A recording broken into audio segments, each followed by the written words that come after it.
What is up, YouTube, and happy Father's Day. Welcome to the Legion of Comics. It's Sunday night. That means this is At Week's End, the spoiler-filled look back at this week of comics and so much more. And there's a lot of so much more to talk about. Before we get into any of that, check this out.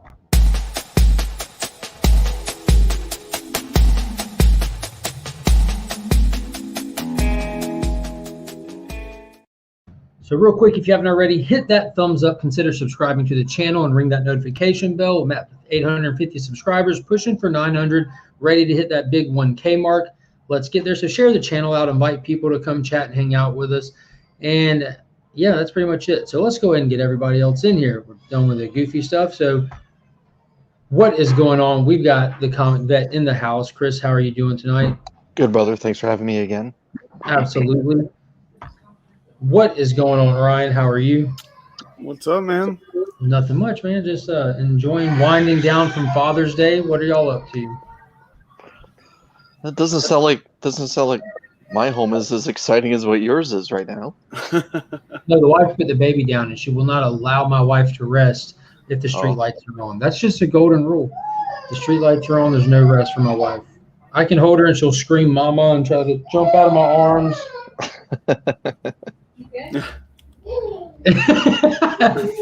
She's a trip, man. She's super cute. They went and saw the Baby Shark live show today. She's super tired. She doesn't want this day to end. Tell them hey. What's Tell up? Hey. Baby Shark. Hey. Smiling with tears on her cheeks. She's a COVID baby, man. She's got to loosen up a little bit. She got to live a little. She was born like the month before lockdown happened. You know what I mean? Like, so her interaction and all that. Tell them night night. See, she's all there. She's all there. Yeah.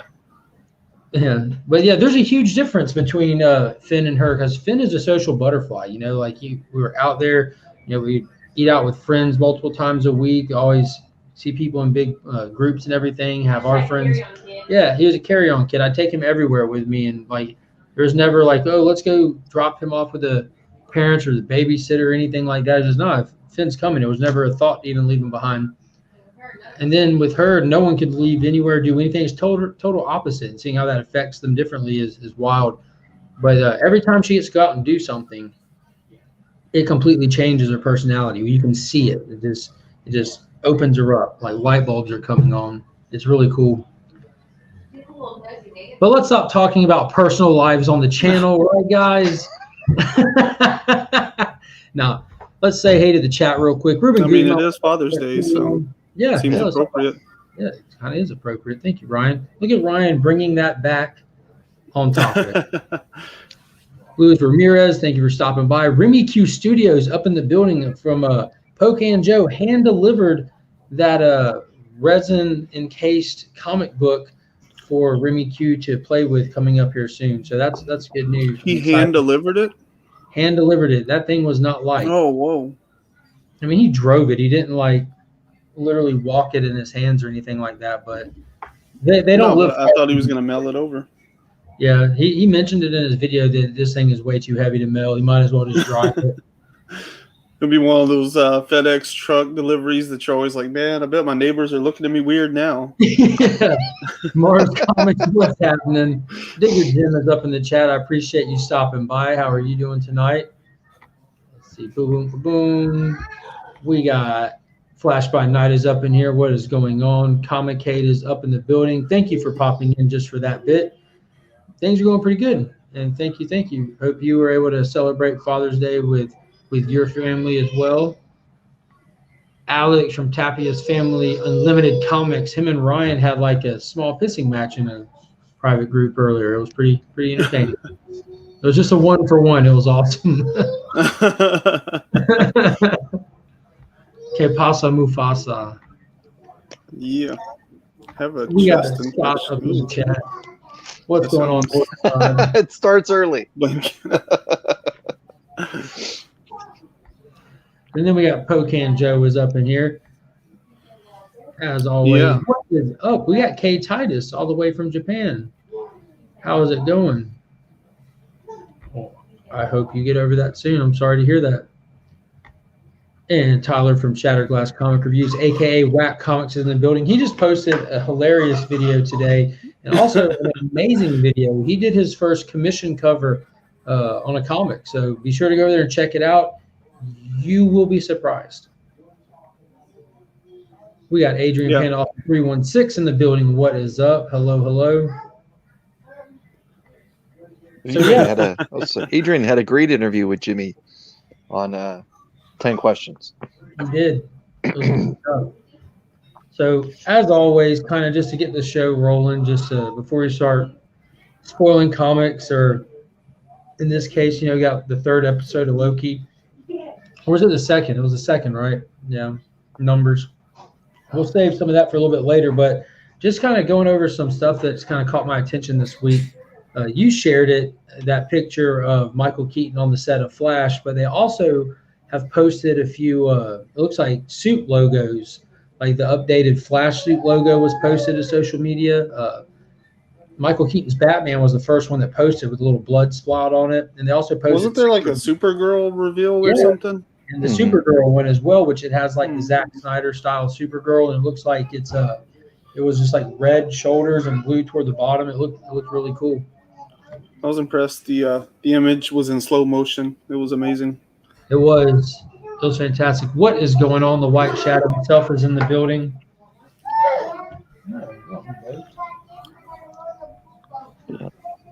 It's cool right now that what is going on? I'm out of here. I can't share a chat with Whack. You'll be okay. It's cool right now for those that don't know what's happening on Twitter, that the Snyderverse fans, that movement that essentially spearheaded the Snyder Cut itself, is at it again today, talking about that they want Affleck and Cavill brought back and to restore the Snyderverse. And as you guys know, I'm a big Cavill fan, and I thoroughly enjoyed Affleck as Batman as well. So I'm glad to hear that group of people that helped spearhead the return of the Justice League. I'm glad that they're at it again. That this can't stop, won't stop. It won't stop. And let's be honest. These people spend money, like they advertise at soccer games in Europe, they will not back down. And what the hooligans we are. Right. Well, and I think it's kind of interesting because it just got picked up by Discovery, and word on the street about Discovery is that they are interested in restoring the Snyderverse. But I also wonder, with the acquisition and the money that they spent, are they going to have the kind of money that goes into pulling something like that off again, And so, what does it mean? We know what it looks like when Warner Brothers gives into the hashtag.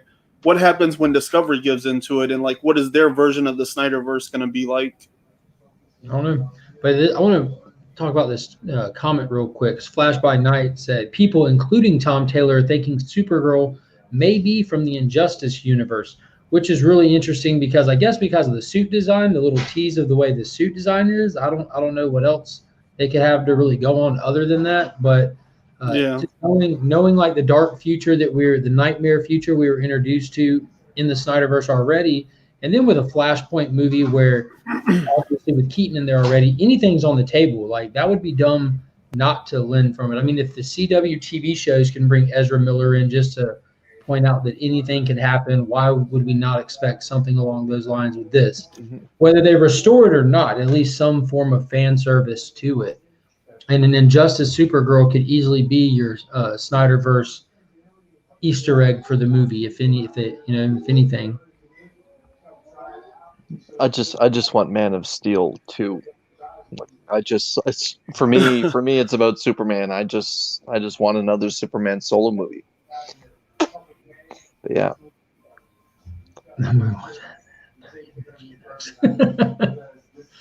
Scott. Yeah, I'm ready for a standalone Superman movie as well. I think it'd be cool to get like a big screen Brainiac movie. I was watching some reruns of Krypton, and that dude, they did Brainiac so well in that show, it was ridiculous. Like, they did him really, really well. Yeah, but there's a whole, there's a whole plethora of Batman's rogue gallery. Or pardon me, Superman's rogue. Yeah. He says it's good to see everyone that's going to Boomy Friday in one place. No, man. That's not true at all, man. That's not true, Biggie. Nah. No, we love a good comeback. Mm-hmm. This is something we do need to see. Where'd it go? Golly, this thing jumped right. We don't need it to. We need a duo video of Remy and Pocan discussing what's going to happen to that encased book. We gotta pull some. I need a Manuel of Steel. Manuel of Steel. Manuel of Steel.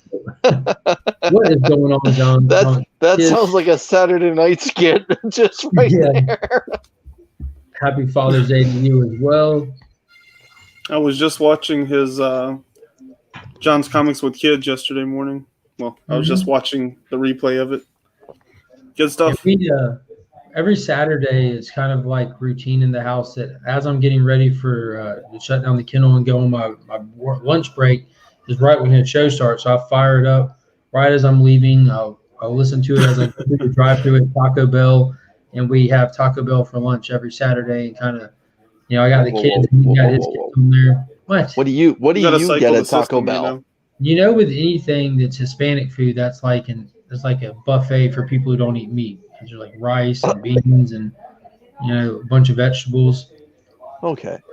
Yeah, I get a cheesy bean and rice burrito and 2 spicy potato soft tacos. Spend like $3. Get super full. I remember going to the States. I remember going to the States in the last 10 years and asking for fries supreme at the Taco Bell, and they had no idea what I was talking about. Oh, what? For real, you guys? A fries supreme? Fries supreme. You guys? Oh man! Yeah, so you guys are missing out. Are you making up menu items? Is this like Spangles with Steve? Oh my god! What are you talking about? Oh my god! Here I was thinking the United States was a land of opportunity. You guys are missing out. Are you talking about nacho fries? Okay, so do you guys have Nacho Supreme at Taco Bell? Okay, it's the same thing except with French fries here in Canada. Yeah, they have them here. They come and go. Okay, For a couple of months, and they're gone for a couple of months. They're not so like the McRib. Exactly. Yeah. Okay. No, it's a mainstay on the Canadian menu here at Taco Bell. Yeah, I didn't even know they had fries It's been there like Bell. since like the 80s. Oh wow, we haven't had them that long. It's like an item. Is the chat exploding? Yeah, Joe said, "What did he get at Taco Bell? Diarrhea." Is what he got. Yeah, Taco Bell doesn't. You got to cycle the system weekly, you know. There's nothing like squirrel in a shell. Yeah, what is it called? Taco Bell's a franchise, so different ones will have different stuff on their menus. Here in the States, the nacho fries are treated as like one of their specialty items that they run commercials on when they have them, or they'll have like the naked chicken chalupa, where instead of a taco shell with chicken on the inside, you have a chicken shell with lettuce on the just weird stuff. I mean, they only have so many items, and they just shape them differently. That's all they got going on. Commercials, man. Everyone is mind blown about these fries. Like, yeah, I did not know they were doing fries at Taco Bell. But anyways, for real, you guys aren't screwing with me right now. No, I just told you how it goes around my part. Holy freak! Around these parts. Oh my god! Taco Bell French fries here in Canada competes with McDonald's French fries for like the top of the mountain kind of French fries here. Arby's curly fries. You guys need to look up everyone needs to go Google Taco Bell Canada and like put in fries supreme, and you're gonna be like, what the hell is this? They probably do it's like Taco Bell figured out poutine before the French ever did.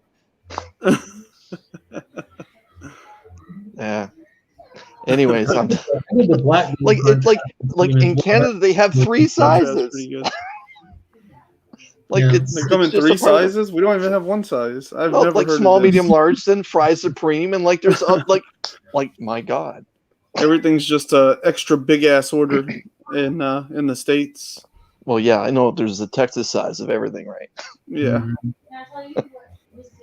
What, You guys are blowing my They just mind start right at the now. top. They're like, What? would you like to downsize that, sir? I'm like, no, not really.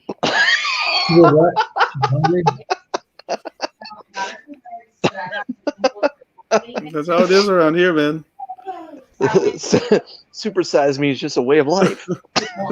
Man, Yeah, we have you guys. Do y'all I have felt Five like Guys? yeah. Five Guys is here, and it's Five just Guys, as like- expensive here as it is down there. It's crazy, man. Like you go there and get a burger, and surprise, and they just like keep pouring fries in the bag. I'm know. like, no, now it's just like greasy and like leaking through. My, Like, what my the introduction to Five Guys was just on the other side of the border in Buffalo, and I saw them put my burger in there, and I'm like, "Fuck, that burger looks great." And then they filled up the fries. They filled up the fry container, put the fry container in the bag, and then proceeded to scoop a couple more. And I'm like, I ordered like small fries. What's a large fry going to be like? Like wheel out like a garbage bag It's full just of French one fries? bag inside of another. Yeah, Five Guys has got it going on. But yeah, I for a second I thought you guys were screwing with me. Yeah, Taco Bell French fries are a mainstay. They've been here forever. Like as long as I've been going to Taco Bell, they were there. So like I said, I can't remember where I was, and I asked for fries supreme, and they looked at me like I had 3 heads, and I'm like, what? Maybe I was in Ohio. Like I was doing like I a like the Mark's what? texture of their What? fries. What? I think Arby's curly fries for the win. And I don't know if y'all have Checkers or Rallies, but their fries are really good as well. Yeah, actually, we make Checkers fries. We buy the frozen ones, make them in the air fryer here at the house. And recently they were out, so we did get also the Arby's brand ones, the seasoned curly fries. They were okay. They weren't as good as the Checkers ones, though. The Taco Bell fries are similar to the fries you could get at, say, Costco or something.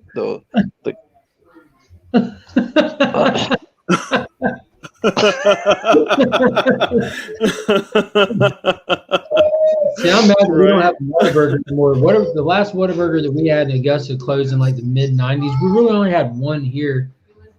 It was down on Broad Street. It went, yeah, There was one. because it was called Broad Street Burger. It changed its name after it closed for a while. Well, there was one off of Olive Road.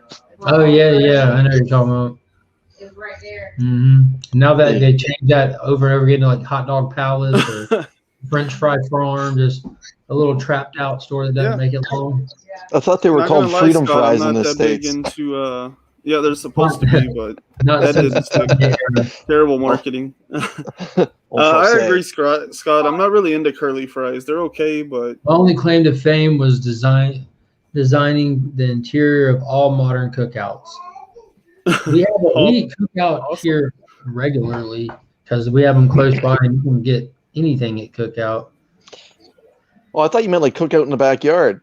Like, is that a I don't know restaurant what chain? Nathan's is. It's a restaurant Isn't that chain. a hot and dog the thing place is, or like something? anything. Yeah, No, it's Nathan's everything. is a hot dog chain. Yeah, I know that. Do you guys one of the best burgers I ever had in the States was one time when I was in Las Vegas, and it's not here in Canada, and I don't know of it in Western New York or even in Michigan. But do you guys have In-N-Out Burger close to where you guys are? Not close to where we are, but Parties, I think. No, Hardee's was that, our- I was gonna say that's that was called- one of the best burgers I've ever had. They're And, they're California famous. Oh, okay, but yeah, They're like I starting said, to like spread out. Okay, I had it Steak probably. is our closest thing to that. Now, Steak and Shake, I love. Yeah. I actually write down the states that I've had Steak and Shake in. That's how Oh, they proud do I have am one in of going Dallas there. now, I think so. Yeah, I think I'm up to like 7 different states that I've had Steak and Shake in. We Yeah, have a oh, steak. Nick's got I one. think we have a couple Yeah. of steak and shakes, but I've never been to one. Yeah, I was one of the last time I was in Illinois, because I see you spotlighting Chip there. I hit up 2 different Steak and Shakes in the same day there. So you want to talk about Taco Bell refreshing the system? Let me tell you about Steak and Shake.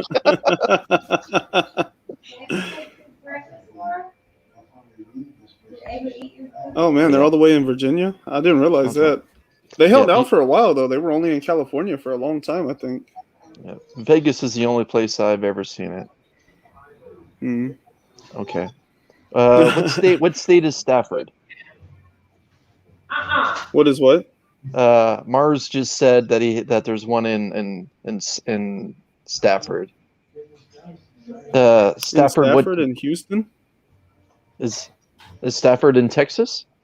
Yeah, there's a Stafford just outside of Houston, Okay. not far from Sugarland. Oh, okay. Coach walking slow because he's full now. Yeah, it's like probably like 40-minute drive for Okay. me, depending on the traffic. Yeah, it has that real 50s retro feel to it. But I remember hitting it up in Vegas. It's not on the strip or anything. It's more in the locals area. There's no like fine line to draw between them. You know. See, we have Whataburger on every There's corner no here. fine line to draw I have between no them. idea what that is. By his face with Oh, teeth. it's Texas. I mean, it was invented here in Texas. It's just like a burger chain, but like kind of, everything is Texas size, like you said. So like they just start out at like a large medium size. Medium is like already like huge. Yeah. And man, DQ used to be good. Dairy Queen was good when I was a kid, man.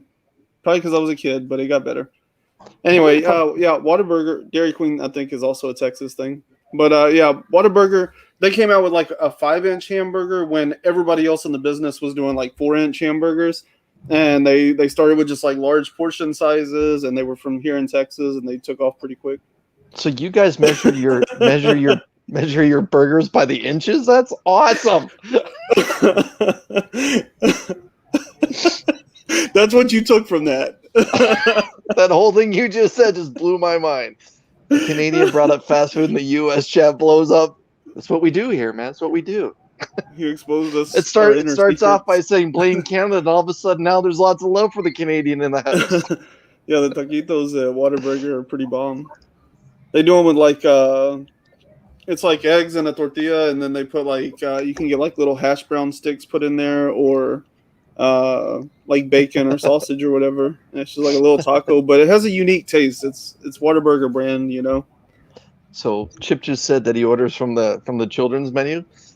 Chip, how many times a year do you go to Giordano's? That's that deep dish Chicago pizza. That's more like a cake. I know him and I have spoke about it a couple times before, but I love it. Like I think it's fantastic. I don't even know what Hortons is, Joe. Okay, so you guys want me to tell you what he's talking about? Go ahead. Okay, so you guys, your big donut chain is Dunkin' Donuts, right? Yeah, that and Krispy Kreme. And Krispy Kreme. Sure, please. Right. In Canada and along a lot of the border states, especially New York and Michigan, Ohio, the big donut, Mark's gone. So the big donut chain is Tim Hortons. And and Tim Hortons, wait for it. Tim Horton was a hockey player. No, I know I'm definitely out. Oh. All right. So so Tim Horton was a Hall of Fame hockey player. And he was a Hall of Fame hockey player who played mostly in the 60s for the Toronto Maple Leafs and a little bit of the 70s for the Buffalo Sabres, just basically across the border. Now, Tim Horton was known for that kind of guy that was always trying to get rich quick. So he came up with a bunch of different ideas, but he thought of one for a coffee shop with a drive-through, and no one thought that it would catch on. Well, only after Tim Horton passed away suddenly by drinking and driving after a hockey game on the way back to Buffalo, and his wife sold the franchise chain to some American investors, and they turned around and made it a Canadian, like, I don't even want to say it, it's just a part of our lives. It's, you just say to someone, "Oh, I got to go to Tim's," and they know exactly what you want, or say, "What do you want at Tim's?" Yeah. So it's like I mean, that's what it's Starbucks is here. right. It's on every corner. There's probably more Tim Hortons here than there are McDonald's now. Oh, And yeah. I've seen Reverend Horton We Heat, have by a the way. Starbucks across from a Starbucks down the street over here. Like And- they're on perpendicular quarters. And Tim Horton died with a hockey bag, not a duffel bag, but a hockey bag. So yeah, Tim Hortons is Impossible a burgers are Canadian really good. pastime now. It's just a part of the culture. It's so much more than just just a fast food chain. It's a part of the Canadian culture. I had no idea Hortons had an origin tale. Me neither. Yeah. That's Yes, crazy. I really enjoy the Impossible Burger. There's Mhm. pretty much stuff for me to eat anywhere I go. Like we go to Dunkin' and I get the Beyond Sausage Sandwich. It's fantastic. You go to Burger King, get the Impossible Whopper. Those are both things that happened today. But yeah, it's there's stuff everywhere for me. Let's see. I would think that life as a vegetarian is easier in the United States than it is here in Canada. Yeah, you can't grow vegetables with it that cold up there, can you? Easy now. That was a legitimate question. It's probably hotter here than no, I'm not going to go there. But yeah, it's no, I meant for fast food. It's not necessarily on most item, menu lists the way that the Beyond Meat or Impossible Meat is catching on in the States. It was actually an epic failure here in Canada last year. Well, they still have craft dinner, so Still have craft dinner, still have craft dinner. which is a meal, not a side. It's a meal. It can feed a family. But in the United States, it's just a side for one person on one plate. That's what, Yep. that's what you order Mac on a and cheese cheese. over here. Yeah. just Yeah. just those two. Yeah, just those two. Like any good American. Yeah, they just happen to be right there. So if they come out with an Impossible Big Mac, I don't know if they would or McPossible or whatever. Would you try it? No, nothing against it. I don't eat at McDonald's for anything. No? For any reason. Mm-mm. Yeah, no, I can't do it. And it's not that like that was like a mixture of the food and like I'm just not big on the company. I don't know. Hmm. Not since like Yeah. not since the early '90s when they had those rockin' Happy Meal Deluxe Power Ranger that came with the figure and the Zord. Since then, it's been all downhill. So, I got nothing for 'em. I think they have a wonderful charity. One of my most favorite charities on the planet is the Ronald McDonald House. McDonald House. So, I think I've had close friends and my sister have unfortunately had to use it. It's a wonderful charity. Yeah. So I just remind people, say what you want about the company, the evils that they are, or the product they produce.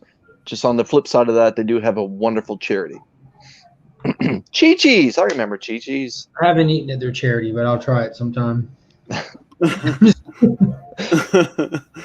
I don't know. Like after my early 20s, like when I was like 26, 27, it just started like anytime I even tried to eat McDonald's, like it just tore up my stomach so bad. Mhm. Well, I don't like this. I think because of that era of like when you're just kind of like just trashing your face and your body, just because like food has become more of a necessity than like any other time in your life. When you're just gunning and running, and you're Yep. basically stopping in for unhealthy fuelings at that point. So it's kind of just tainted. But I eat Cookout a lot because they have that amazing menu and amazing deal. Because the thing with Cookout, Chris, is like you build your meal. You say you want a Cookout tray, and you pick your main item, whether it be a barbecue sandwich, a burger. Did you say a train? That's what they call it. Instead of calling it a combo, they call it the Oh. Cookout tray. And it just tells you all the items that you can pick for your main. Then you pick your two sides, and then your drink or a milkshake. And you can Interesting. get like corn dogs, chicken nuggets, quesadillas, barbecue sandwiches, chicken fingers, chicken and nuggets, chicken strips, chicken sandwiches. Anything that would be on any menu anywhere, they have it on What that is this? Cookout. Oh, And it's fantastic. 9 times out of 10, when y'all see me drinking a cup on the channel, it's a Cookout cup. It's pink lemonade. It's delicious. it's delicious. Yeah, The Founder is a great movie. Yeah, a lot of people don't realize McDonald's is a real estate company. But anyways, yeah. Yeah. No, that was the one with Michael Keaton also. That was a terrific movie. That was a strong start to the show right there. Yeah. Yeah. Half hour in. All right, chat. What do y'all want Chris to bring up next? We used to talk about craft dinner too, but then I worked for a Canadian who owned a karaoke bar, and he showed me the glory of craft dinner and Canada's superior candy. Oh, I disagree wholeheartedly, sir.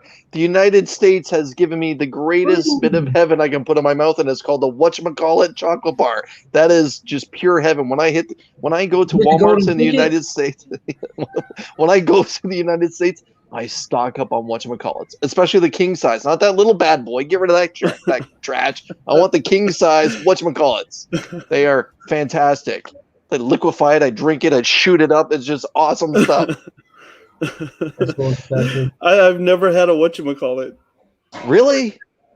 I've almost reached for it probably a million times, but no, I've never had one. So good. I don't even like sharing them. But yeah, that's a good point. Let's talk some comics. What kind of comics I want to talk about? You guys want to talk like Canadian comics though, or? Of course, you have a Canadian comic. This was a big week for books, but it was also a big week for other stuff. Titan season 3 trailer dropped this week, and it looks epic. We're getting the Red Hood, and Joker was even in the trailer, beating the hell out of Jason Todd with the crowbar.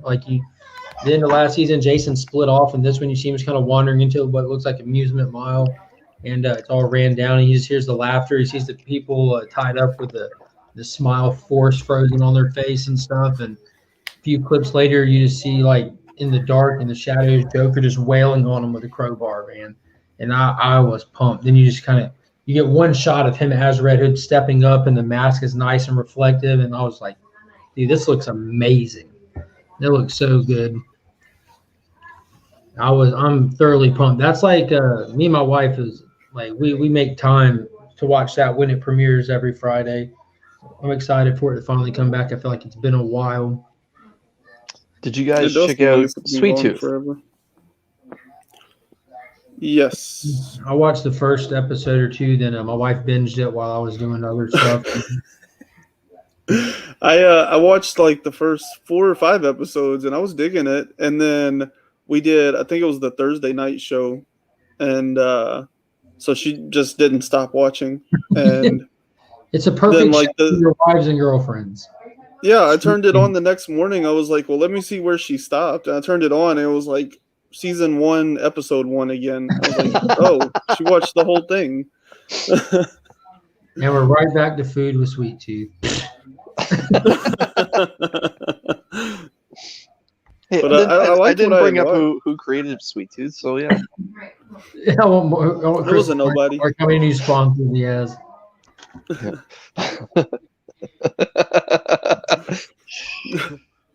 Brought to you by Carl's Jr. Another big thing, TV show wise, watch the latest episode of Superman and Lois. Whoa, they've been throwing curveballs this whole season. They introduced us to John Henry Irons from a different Earth. We've had Morgan Edge the whole time. We found out there's something up with him, and the last episode ended with him wearing Kryptonian gear, telling Clark that he's his brother, and then decking Clark. And this one opens up with him still in that confrontation, and him explaining to Clark that he's his half brother from before Lara and Jor-El. And that he's trying to kind of repopulate Krypton on Earth, and just kind of take it over. And Clark's like, no ways. I would rather you be by my side for this. He's basically downloading the consciousness of Kryptonians into Earth people. And Clark says no, so he takes off and just snatches Clark up, and he's just flying through the air, telling him look, you got to get on board with this. If you don't, you're going to be eradicated. Then he just throws in, and I'm like, wait a minute. What did he say?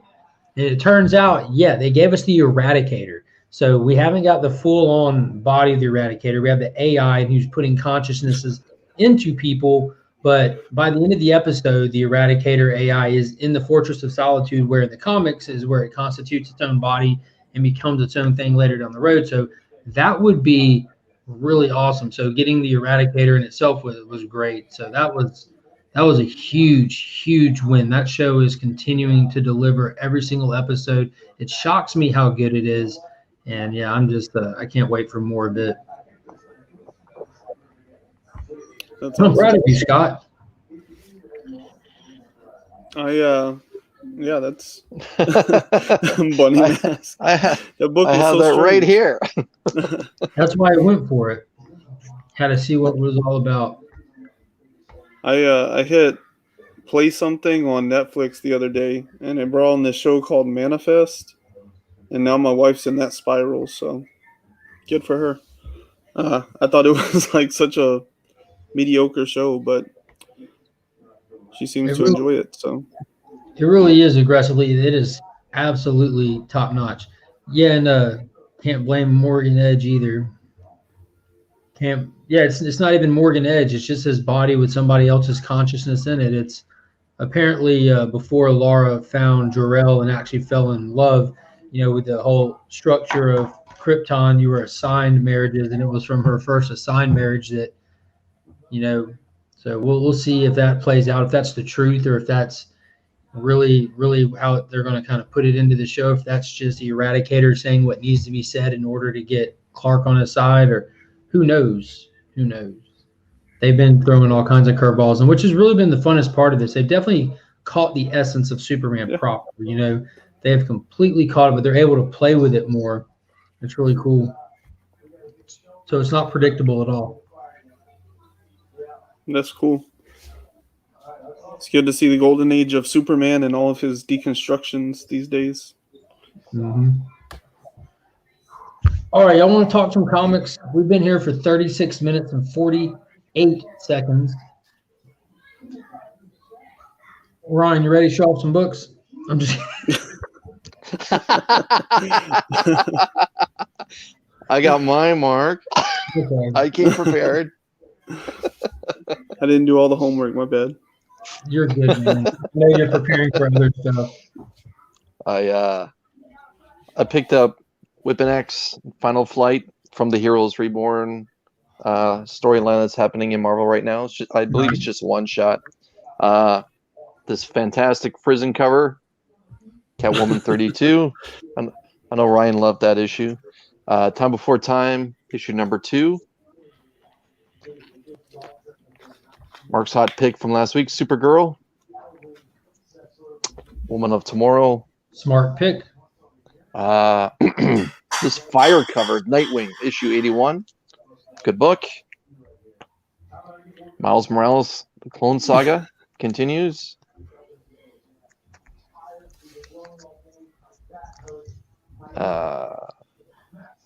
Venom 35, aka 200. And the Gleason variant. The Captain America Annual, issue 1. Continuing Infinite Destinies. And my pick from this past week was Berserker 3. That's the foil. That's the normal. Awesome. While I have you in Biggin, there's something that I always forget about this news that drops in comics, because like I hear it when I'm not sitting around to like remember to write it down or keep up with it. But that just reminded me that they announced the end of Nick Spencer's run of ASM. And then Tom Taylor dropped a tease where it's looking like Tom Taylor is going to be taking over ASM, which means I might be finally able to read ASM again. So do you have me in Biggin because you want that $1 million smile? Yeah. because he's gone. I think Rob from Rob's Fat Stack of Comics said it best when he said, "Dig dong, the witch is dead. Nick Spencer's run is coming to an end." I wish I could say to everyone there was many highlights to go with those lowlights. It was just, but in the end, it was. I get that Nick Spencer is a hardcore Spider-Man fan, but no, man, like you can't give him he's just not good with the franchise title. Maybe he would have been all right with the Spectacular title or whatever, but yeah, I think almost everyone can agree with me at this point. It's just time to change gears, give us someone else and see what they can do. I know, Mark, you and I have talked about it at length on ends. I would love to just see them, make a limited series within the normal run. Just give a writer 12 issues and then bring in a new writer for another 12 issues and have them create their own arc and so on with these franchise titles like Spider-Man or Batman, the two big the two big franchises that carry their companies exclusively almost. Instead of having to be bogged down with the continued monthly or bi-monthly. Right. Or at this point, it's just different weekly titles. Like, I know last week we had Web of Spider-Man. Before that, we had a couple of ASMs in a row. Plus, I'm not even going to speak about Miles, but again, Batman's got the same thing with, like, every week there's a different Batman title, and there's even collaborations of just short stories in one book. If you want to talk about the black and white stuff, but again, Nick Spencer going. I've said it before, and I'll say it again. It just shows to Nick Spencer's writing when the most famous thing about Nick Spencer's writing is this cover. ASM 55 will go down as probably the most famous thing Nick Spencer was a part of, and he had nothing to do with the damn cover. That was all Patrick Gleason, right? Let's just be honest. Let's be honest. So is he the worst Spider-Man writer ever?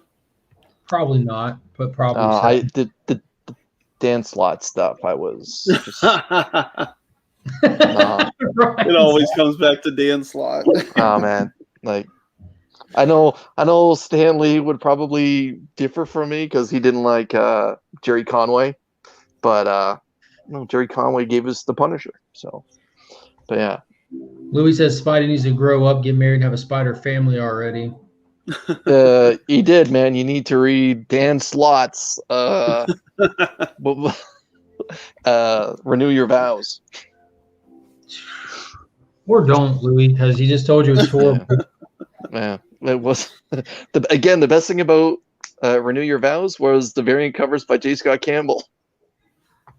Ryan, go through your list. What'd you pick up? You have a list of what you picked up? Yeah. Yeah, boy. Yeah, boy. I grabbed Catwoman. Does your search say Legion down below, though? Oh, no, family.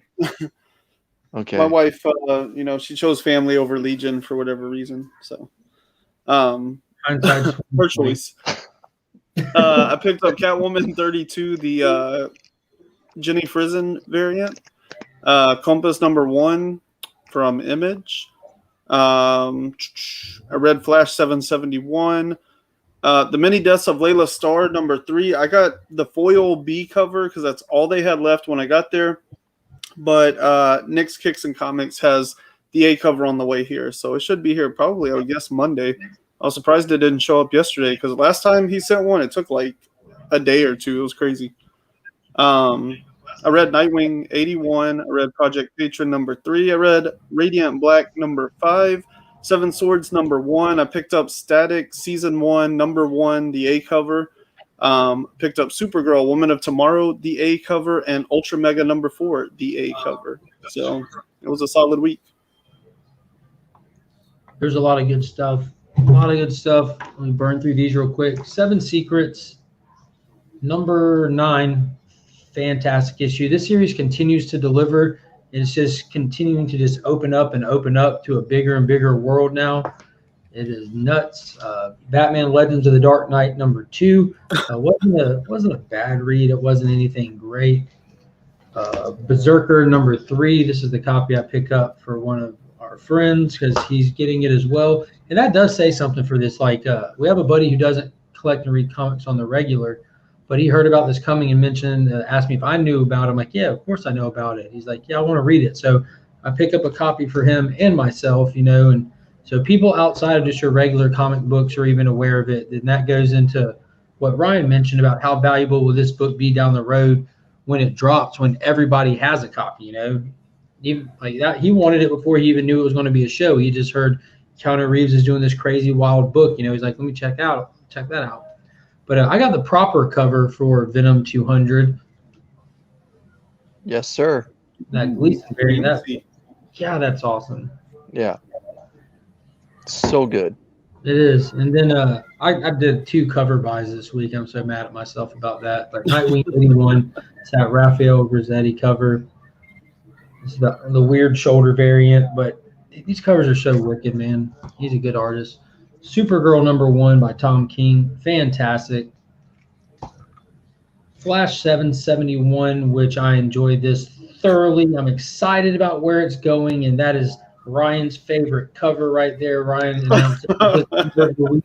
Before this cover even was revealed, Ryan said it was his cover of the week. He knew how amazing it would be.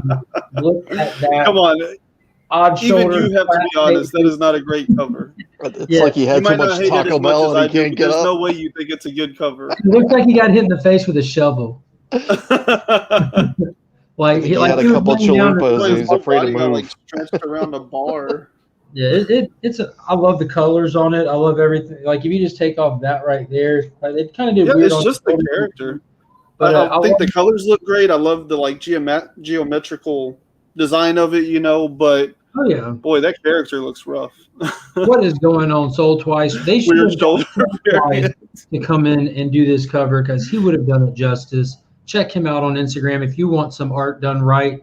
He will set you up. He will set you straight. I've got 5 original pieces of his already, and I'm sure I'll have more before I die.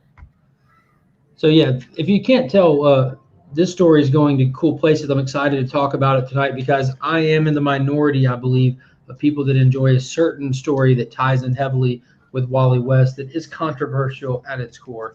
Next up, we have Ultra Mega #4, fantastic issue, a Father's Day special. Boosh. Boosh, and then that Jimmy Prison Catwoman is the other cover buy of the week. And these might make their way back out to the community on a giveaway. That and that Nightwing, I don't know. And then I did get that 1 in 25 Legends of the Dark Knight #2. I forget how to say it. Not the character, the artist, Federici. I'm just looking at the little. Riccardo Federici. That's it. I'm not Canadian, so I don't speak French. Yeah. Got him. Aggressive said, that sucks about Spencer. He should have been given more time. He was telling incredible stories that made old stories relevant. Also, so much event tie-in work. It was impressive. That's on you, Chris. You're the That's why one. there's chocolate and vanilla, man. That's why there's chocolate and vanilla. You're the only one on the panel that reads Spider-Man, so I have no dog in the Now, fight. I would say the Chameleon Conspiracy is off to a good start. The whole Jessica Parker thing, it's very interesting. But I'm old school. I like the Chameleon. I've always liked the Chameleon. But that last storyline that we had there, just boosh. It's just no good. What To is each up their own, with though, man. each To each their own. one? That's what, like I said, that's why we have chocolate and vanilla.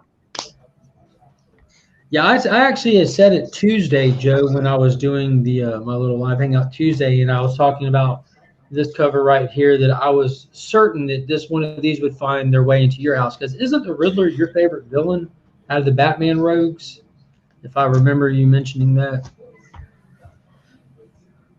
But yeah, so there wasn't the hugest week this week, but this week was heavy with content. Like it was really, really good.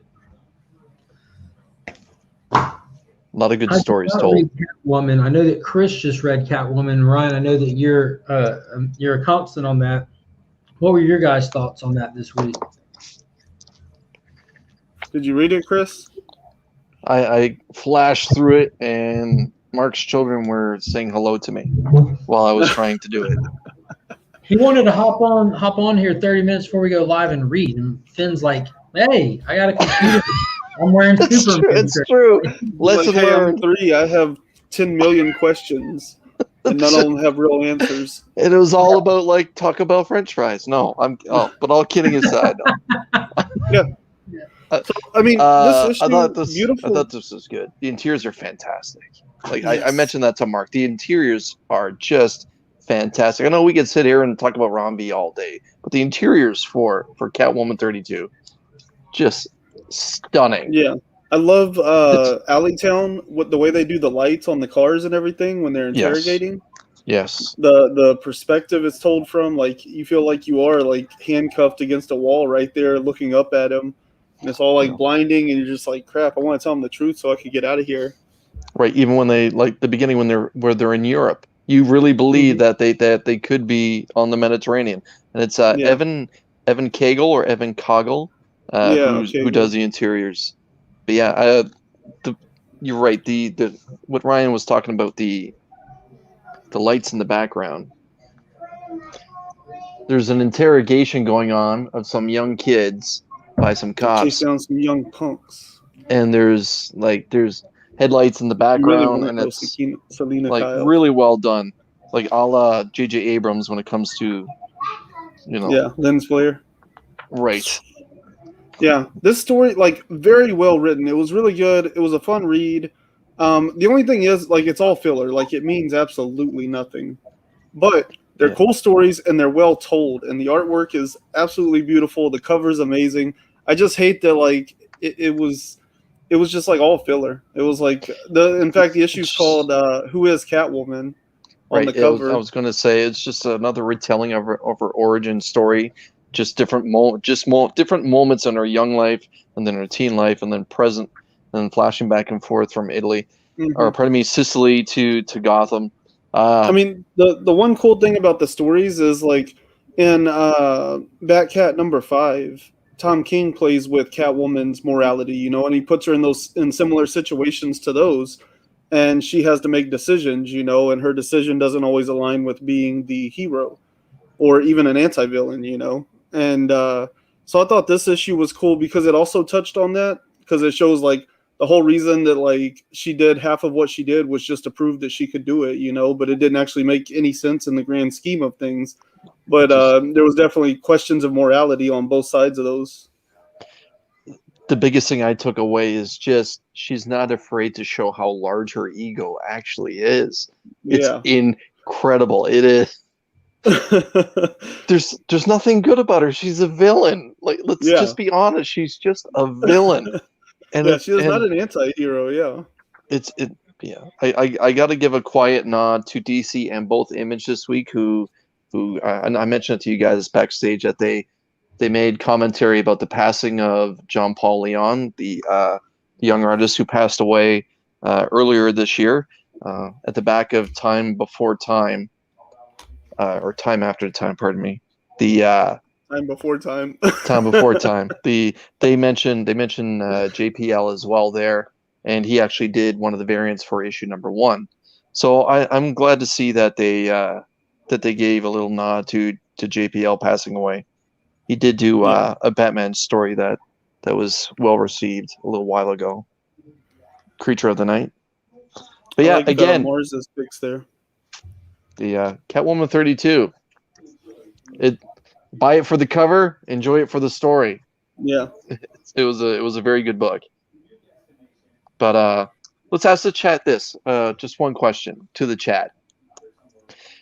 Now, Mark and I were talking about this earlier before we went live, and I said this is a beautiful Jenny Frison piece, but I'm not sold on the background. Now, Mark pointed out to me that the background is represented to the era that the suit is supposed to be. That this is not her, her modern suit. And if you look at the background, it's very nice. The ink splash represents the 90s. That's something I didn't think about.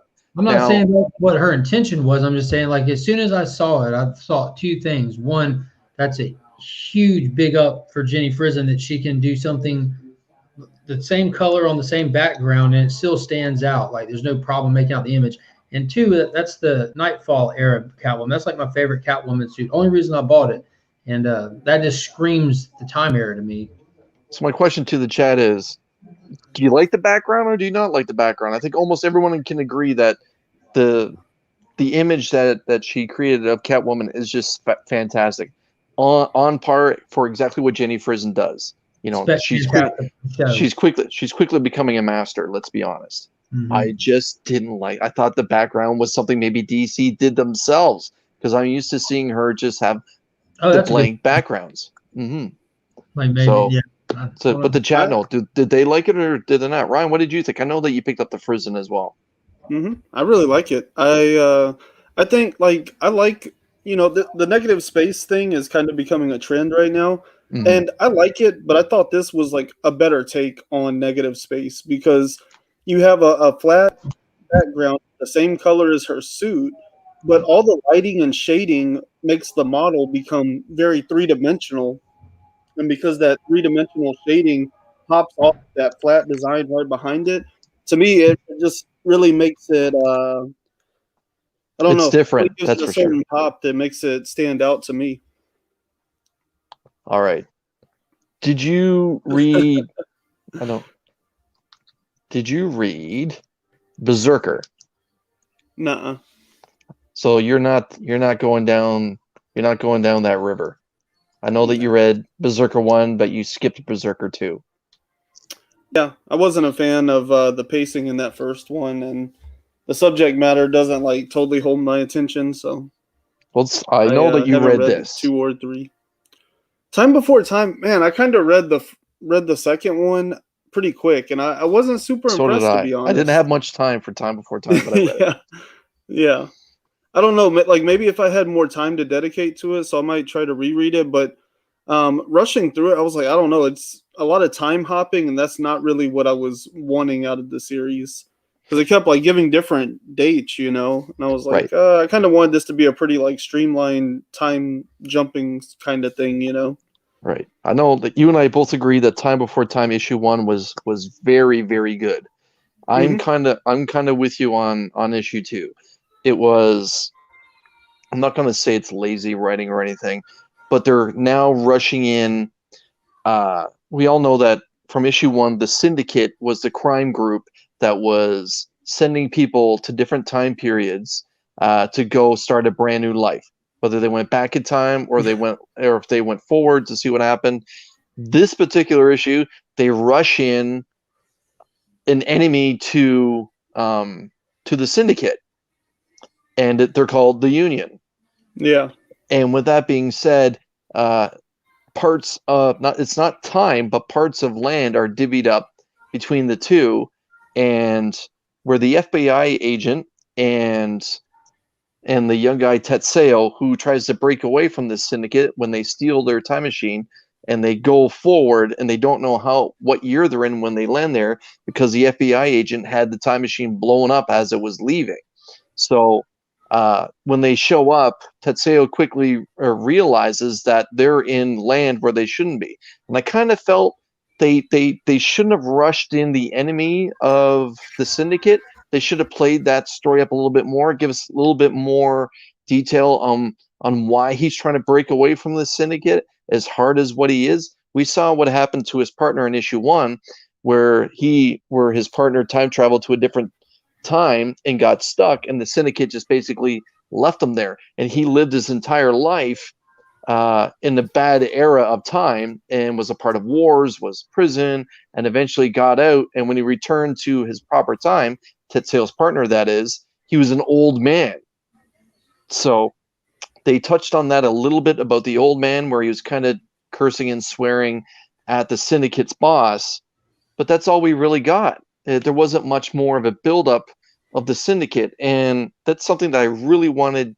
I really hoped that they were going to get into with this particular book, like how many other time traveling duos are these syndicates is the syndicate have employed moving all around time, because Tetsuo's referenced a couple times now that he's seen many good things in time and many bad things, and he knows about the future and the time period where there's apparently no trees, and there's a period of time where the earth is wiped out, then like talking about 2300 or something like that. Anyways, I just kind of thought that they threw way too much at this, threw way too much at the wall, hoping that it would stick. And for me, it didn't stick. Now, I'll pick up issue 3 just because I thoroughly enjoyed issue 1, like what you did, Ryan. But I don't know if I'll carry on after 3, if they try to cram too much into just a normal size book with what they did with issue 2. And Yeah, again, I definitely felt the like I was. pacing was way out of characteristic compared to what issue 1 was, when the Yeah, Union showed up and everyone was just surrendering, and then we meet 2 thugs, and all of a sudden now we're meeting 2 bosses. yeah.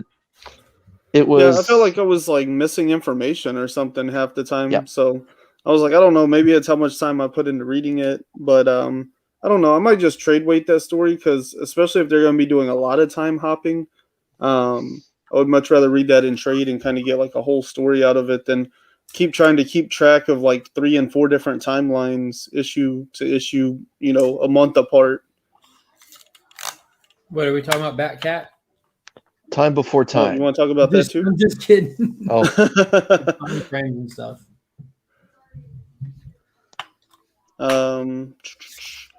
What is It's been a horrible connection day in my area, not just for my internet, but even for my phone service. Like stuff was slow and laggy, so I just went ahead and hopped off and restarted the computer. That typically helps a little bit, so I apologize for dipping out, but it's part of what I do. Didn't the two of you read Venom? Got it right here. Y'all want to talk about that? I think the spec is already over as fast as what it's as fast as what it started. I Is it don't still know carrying about on? Dude, I think that's holding strong right now, man. The whole Dylan and everything, that is absolutely holding strong. Issue 1, or his first appearance was it issue 8 or whatever. Issue 9 is his first full. Issue 7 is his first cameo, and those are holding strong. Ain't nobody doing anything but jacking the prices on those. Especially after this, that ain't going to drop until something happens with that character. A new creative team completely goes in a different direction. They retcon him out of there or something, but that's going to hold, man. That's definitely hold. But this was we got 2 people in the chat. We have both Louis and Pocan Joe mentioned this one as their top pick, which I read it, and I don't keep up with Venom very closely. I read King in Black. I hopped in on a few issues here and there when it was kind of something that was going on caught my attention, or I wanted to be on an up and up with a tie-in. But I was happy with this issue as a standalone single issue. You know what I mean? It told a story. It explained everything very well. It did a good job of placing the reader in the proper setting in the universe, or in Dylan and Eddie's universe of what's going on. There's a lot of weird stuff because I'm still in my mind on like the street level Venom. You know what I mean? Like the bad guy to Spider-Man, and I mentioned this before, and I don't know who it was, but think back a few years ago at the start of this, who asked Donny Cates for a dimension hopping cosmic space deity? Who asked for that? Because that's what we have now. That's what Venom is. It's huge. Like it's not recognizable as Venom. And it's crazy to think that they did that in only 35 issues, which that's huge change of the character. And I guess like the fan reception of it and everything demanded to make him bigger and badder than what he really was. I mean, because he's nowhere, like what he used to be is nowhere on par of what he is now. You know what I mean? And there's a couple of things that I didn't care for in this issue, a couple of plot holes, like the little cat that was acting like a cat, pushing stuff off of counters, explaining to Eddie that Peter called. Eddie would know that because he can see and hear through all these symbiotes. He doesn't need to be told that, but yet he didn't know that. And then when they dumbed down Spider-Man just because I guess because it's Venom's book, when they're having that conversation, you have Eddie correcting Peter and explaining definitions of words to him, that's not a thing. So that kind of caught me off. Again, because I don't keep up with this, I don't know how normal that is for Eddie to be smarter than Spider-Man.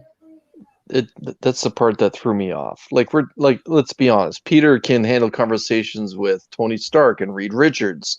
In fact, Reed asked Peter questions. Again, I don't know if Donny Cates is not a fan of Spider-Man, or if he wanted to disassociate Venom from like the McFarlane era stuff, say, or the Lethal Protector era stuff. But it's happened, and I'm thumbs in the middle on it. Like I'm ready not even to talk about it. Yeah, it kind of lost me there. Like. And I'm glad that you said dumbed it down, because that's what I had in mind. It reminded me of Green, and I told Ryan this, Green Arrow, Green Lantern. They had to obviously power down Green Lantern and dumb him down, and they had to jack up Ollie so that they can be on an even playing field. And sometimes it's not like this is the only book that they do that in. It just, as somebody who doesn't read it regularly, the little things like that stand out to me. And Joe said that he loved Venom, the symbolism of youth, adulthood, and old age, the passion, the concerned, and the wise, brilliant. And I don't know how wise, brilliant he is. It looked like he's making a bunch of poor decisions through the entirety of the book, and that was kind of the point of getting Dylan going. He's burning himself to death. What was it, like 2 issues ago? He had the big revelation that to be a good person, he has to be a present father. Well, he's not present all over again. But there were some really cool things. I thought, well, I don't necessarily care for the direction, but they did a good job with the book. It's a preference thing with that. I did enjoy the read. I am going to be keeping up with what's going on for a little bit, especially with Al Ewing taking over and Rom V being attached to it. I'll be more interested than I was before. So I'll try to get on the front end of all of this. But I thought it was cool when Dylan got the symbiote, which him and Eddie are technically sharing the same symbiote. This symbiote is free. It's independent of the hive mind mentality. So Venom the symbiote is kind of just his own thing. Hop on, do whatever. But what kind of got me, and maybe Joe and Louis, who obviously pay more of attention to it than I do on a regular basis, stay with me, if Dylan can get shot in the heart with a bullet and the suit can hop on him and save his life and he's fine, why does Eddie need a cane? If Eddie can be everywhere at once, how is Eddie's physical human self everywhere at once? And why is when he replicates himself to be everywhere at once, why does he have a cane? I don't understand that. Now, I would have understood if there's like a symbiote avatar somewhere having these conversations with Surfer, with the Avengers, this and that. But in all these conversations, he's like pulling the symbiote down where you can actually see its old man Eddie and stuff. And he's got the cane. So I understand that his mind is weak from being in the Spire. I understand that. But that has nothing to do with his physical prowess when he has that suit on. We've literally seen that suit pilot dead bodies. Thank you, Chip Zdarsky, for that awesome story. But there's just little things like that as I'm reading it, I'm like, how is that a thing? How is that a thing? And I don't know if it's because I wasn't privy to other stuff, or is it just kind of little loose writing that I'm just like reading too far into for some reason. I shouldn't have read Supergirl first. I don't know, but all that to say, I did enjoy it. I liked it a lot, especially when Dylan put on that suit and he had the chains, because he was Venom was pretending to be a dog so that he could be there kind of like as a bodyguard for Dylan. And then when he bonded with him, like that chain leash he was holding kind of just went around his wrist. That was his kind of webbing. And Eddie even asks him, he says, so what's with the chains? You going to keep them? And he says, yeah, I think webbing's kind of played out. Plus all the superheroes and books I was reading when I was growing up, everyone had chains. And I felt like that was a proper homage to Todd McFarlane. That 100%. That was well-deserved, well-placed, smooth, and it was awesome. 100%. Mm-hmm.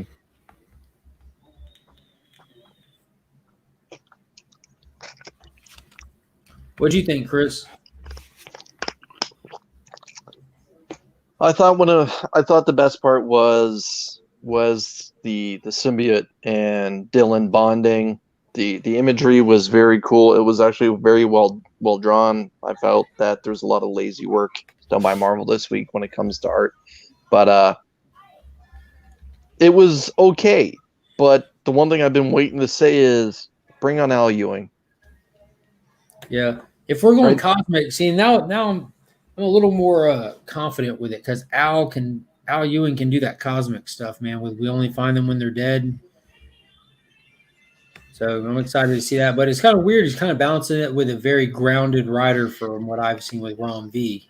So maybe it'll be a good mix. Maybe that's like the proper team there. Yeah. Venom meets the Hulk meets Swamp Thing. Bring it on. Yeah. So we'll see. I'm excited, to be honest with you. I'm more excited to see where it goes from here, the possibilities of it all and everything. Again, I think I don't know. It's just it's a different quality of writing in a ongoing than you get in limited, and I'm finding that I'm enjoying the limited stuff more here recently. Just there's very few monthlies that are just absolutely delivering on the excitement level, in at least in the superhero genre. Very few. There's plenty of them that are good. They're just not like absolute bangers. Banger. This was awesome. Banger. So I know y'all don't read this, but real quick, the whole team, they kind of find a little safe haven to kind of readjust and get their footing after like the big fight, and then escaping into that pocket dimension, and one of the secrets getting opened up and it being a country killer, and it takes out an entire country. And then the bad guys there who was leading the attack, who had other bad guys trying to force their way into leading the attack, that kind of ruined it. They didn't get their hands on any of the secrets, and one of them went off and was wasted. So in this, we get him kind of take over the top seat. You see him kind of just walk into the room and say, I need this seat. Y'all are ruining this for all of us, and everyone agreeing, and them just shooting the guy in the head who allowed it to go down.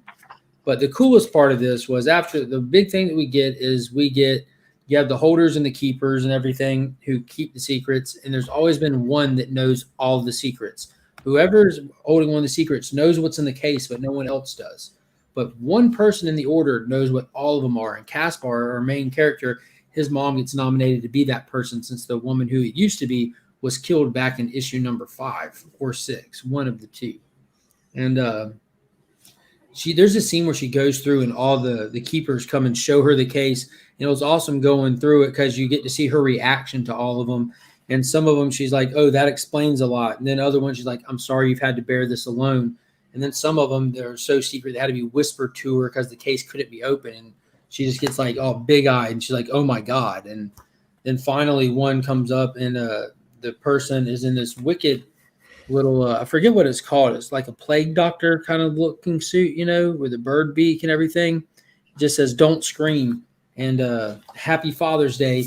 But it's Casper's dad, who's been dead since like issue number 2 or 3.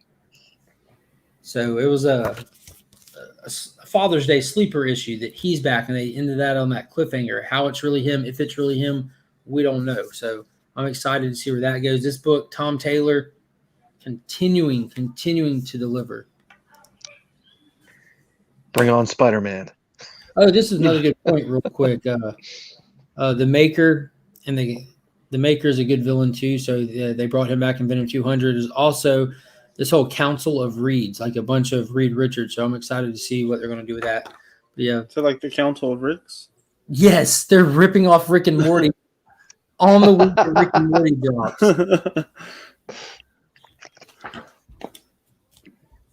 All right, let's see. What y'all got next? Well, the one book I think everyone was talking about, like on DC Tuesday, was this, was it not? Nightwing, we can talk about that. I mean, it's Tom Taylor, so might as well keep the theme. First appearance of Heartless, first appearance of Dick Grayson's sister, or so we're led to believe at this point. But a solid issue. It was a good issue. It's smooth storytelling. It's amazing panel work. Yeah, I enjoyed it. Very solid read. I mean, this was, I don't know, like, to me, like, the reveal and stuff is really ambiguous, like, it could go either way. It really depends on what elements of that surprise they're going to run with and all of that, but it has the potential to do a lot for Dick Grayson as a character.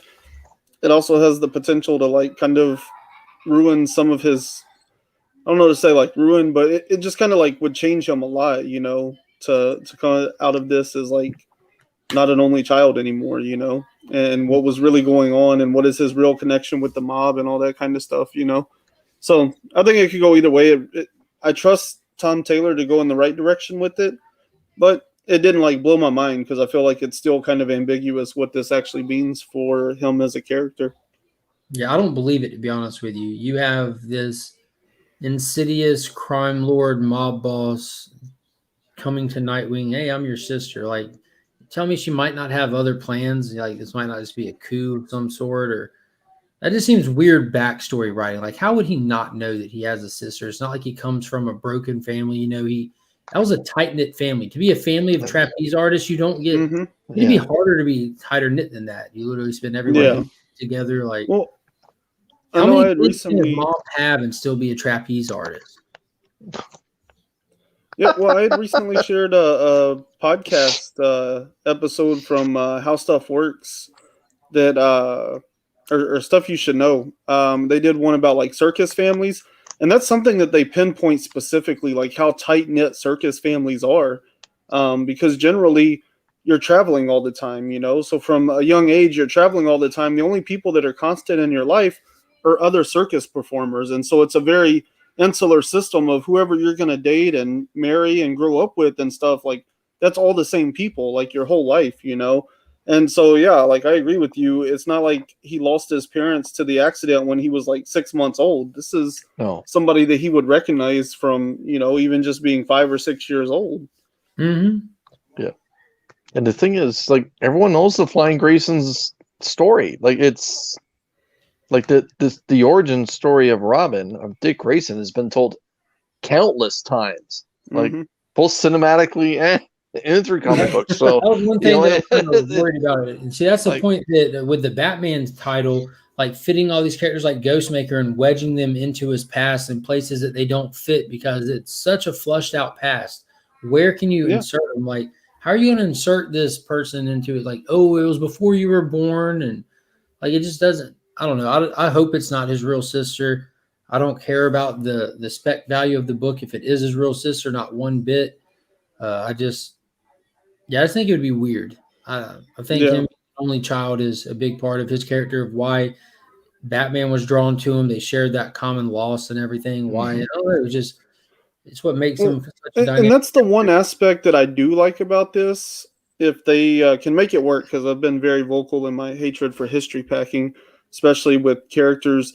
Like it's holding the character back to always look into their past instead of developing new things for them to approach, you know. And so I'm not really into history packing, but what this could do for Dick Grayson that would be kind of cool is actually change him from what all the other Robins are, you know, because Batman and the Robins are all like single children, you know, children of loss and tragedy. And so to take Dick Grayson and make him not an only child and stuff, like that has the potential to kind of separate him and really give him the opportunity to become his own character and much less like in the shadow of Batman, you know, like give him his own unique angle on things. Tim Drake was I think the only Robin that wasn't like that. You know, he had his dad. He was real close to his dad, and Tim Drake became Robin in like the late 80s and all the way until like, I think it was like 2004 or 2005. And the book that I recently here told you about, Ryan, that you have to read, Identity Crisis. There's a lot of stuff that happens in there. And one of those things that happens is Tim Drake's father gets murdered by Captain Boomerang. But that was a big part of that book. Yeah. Was it a Suicide Squad hit? Huh? I said, was it a hit by the Suicide Squad that took out his dad?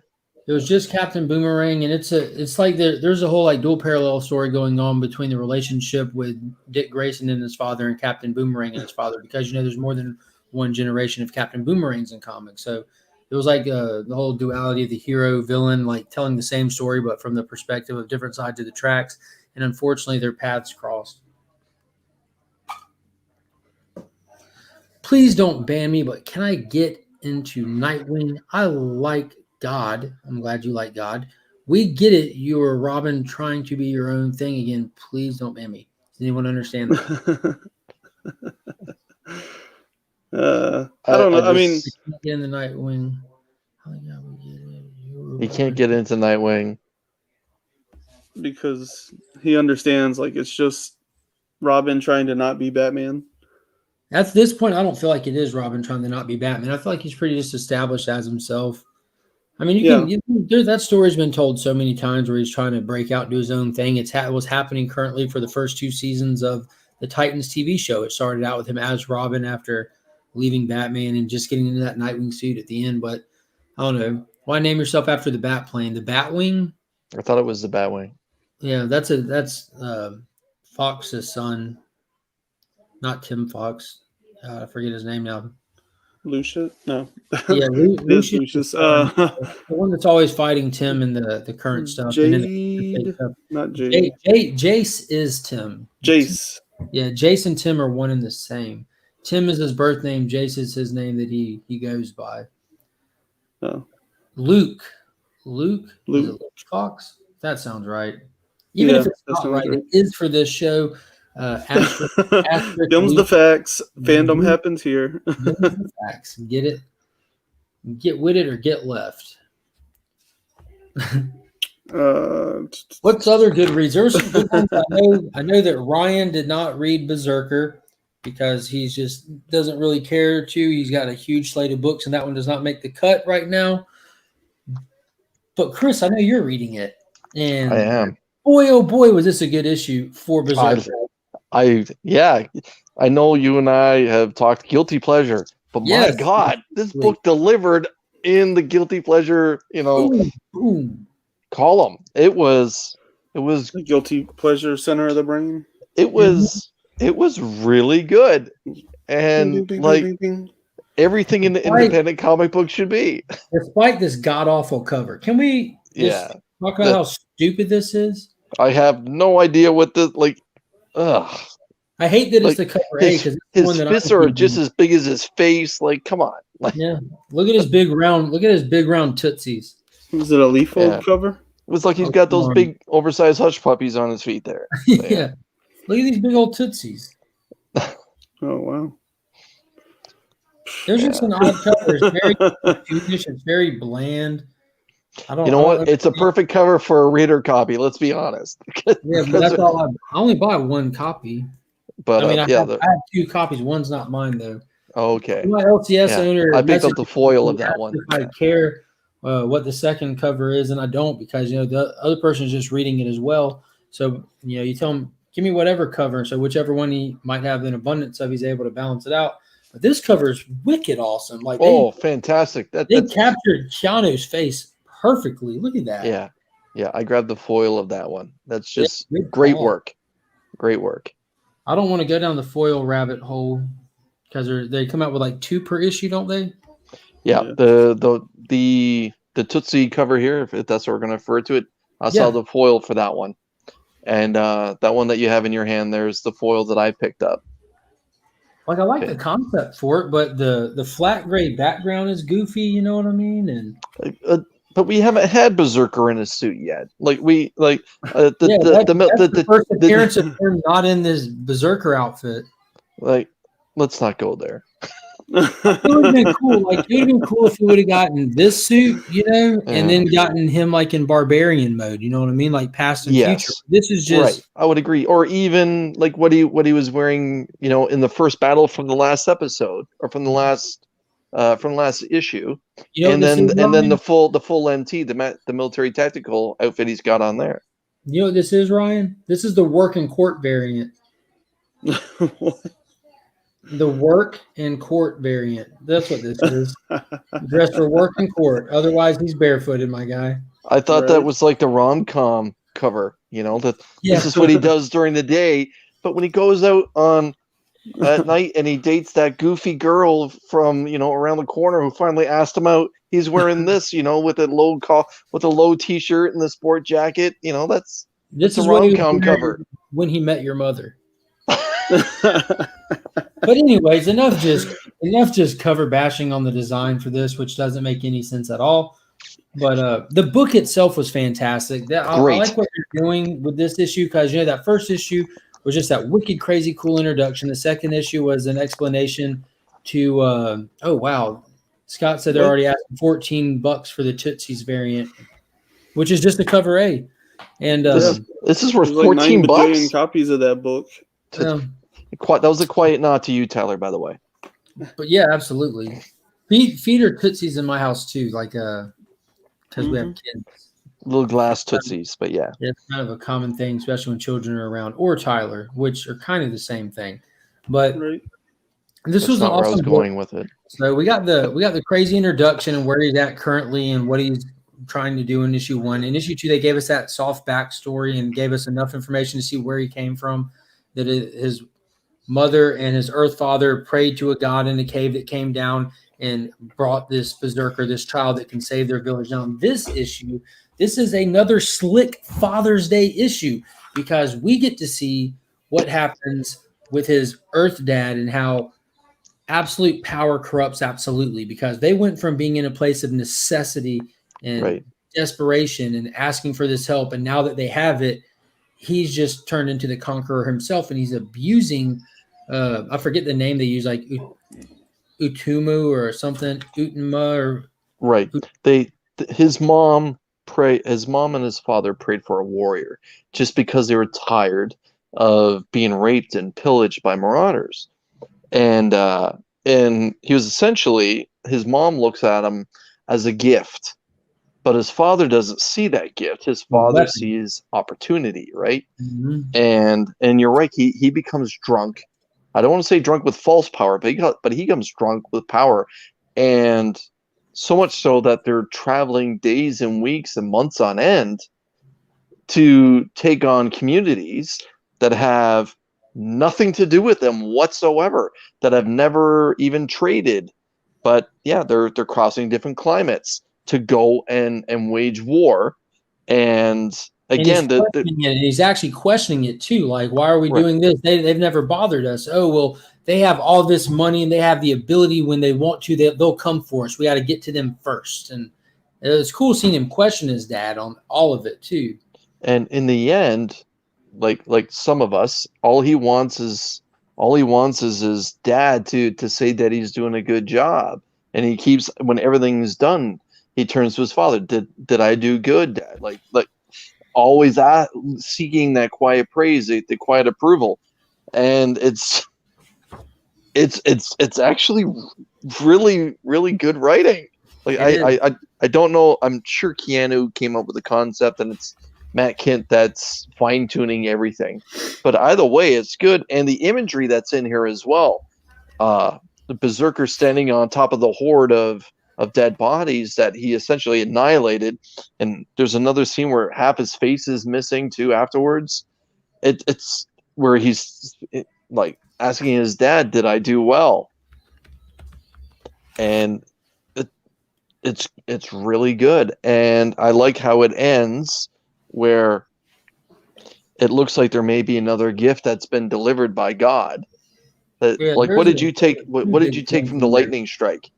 Well, there's a few big points that this book made. It showed us, like, for one, I thought it was cool that they're telling the stories in the past and then implanting them into the future, where they don't have to show it twice. Where they went through that last village and they're like, "We've done it. We've taken out the king," and then they try to stop berserkers. Like, Dad said, "Kill everyone," and he just kept going. And then you saw that, children. Mm-hmm. Yeah, you saw how extreme that streak is, and it doesn't matter who you are. He's not picking and choosing. He's just committing to what he's been told.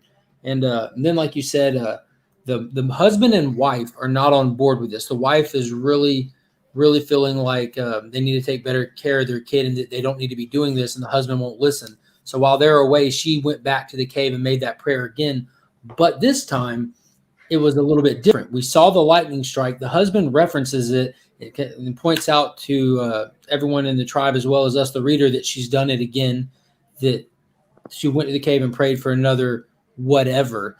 And this time the lightning was not blue. It was red. So I'm not sure what they're going to do with that, but I'm already suspecting that we've seen that character. I bet we've already seen that character, and I want to just put my money on it at this moment. With if that person exists, it's the doctor that's working on him, trying to crack the code to find out about themselves as well. And so we got the introduction that there is another one out there of some caliber. We got the crazy dad. We see what he's capable of. And I thought it was cool when we got that one flash forward to current day with him. We see him and the team coming back from a mission, and they're radioing in and saying, "We're coming back. It was all taken care of. Only 4 killed in action." And you see the body bags, and you're assuming they just died in the fight. But Keanu immediately says, "I'm sorry, they got too close to me." So the same thing showed us in the flashback. We saw the ramifications in the present. So it's cool how they're delivering the same story in 2 different places at one time. And I like that they're telling it in the past right now, though, because that's gonna run out. You have infinite present to tell. Right. They I enjoyed it as well, where we had his psychiatrist, the lady that, and she seems to be speaking to her boss, and then we see the U.S. military flexing some muscle by setting him out on what I'm presuming is his first foray into action, and yeah, he just is looking at the body bags and says, "Sorry about that, they got too close to me," and then I Yeah. guess his superior hands him a couple pills and says, "New Double the protocol dose. adjustment to this time." So I'm We presuming, noticed the color of the pills are more relevant now than before. yes. Because we already know that he was created with the blue lightning, that the god that made him was a blue energy being represented by the color blue, and now we know that the new one is red, and the Right. pill is both blue and red. You know, there's a lot of colors on the rainbow, and they're picking the two that are relevant to. There's only two like demigods, I guess, that we have so far. But it was good. And It also, was we saw the really, man behind the really curtain good. in the facility we're working at. So the doctor that's been working with him has pretty much been the top brass that we've seen so far. But we saw her answering to somebody, and it looks like it reminded me almost of like Hellboy's dad. You know, he's wearing a Yes. suit. He's an older gentleman. He's in Mhm. an office with tons of books and everything, and he's not upset by bad news. He's able to find good news in the bad news. You know, and so I'm wondering if he's like some kind of historian who's just rich and been bankrolling this or what. I don't know. I enjoyed it a lot. I can't wait for issue 4. It's just a fun read. It's just a fun read. Yep. Yep. Definitely delivers. Great Ryan, minds, man. Great minds. what you got? What's the next one on your list?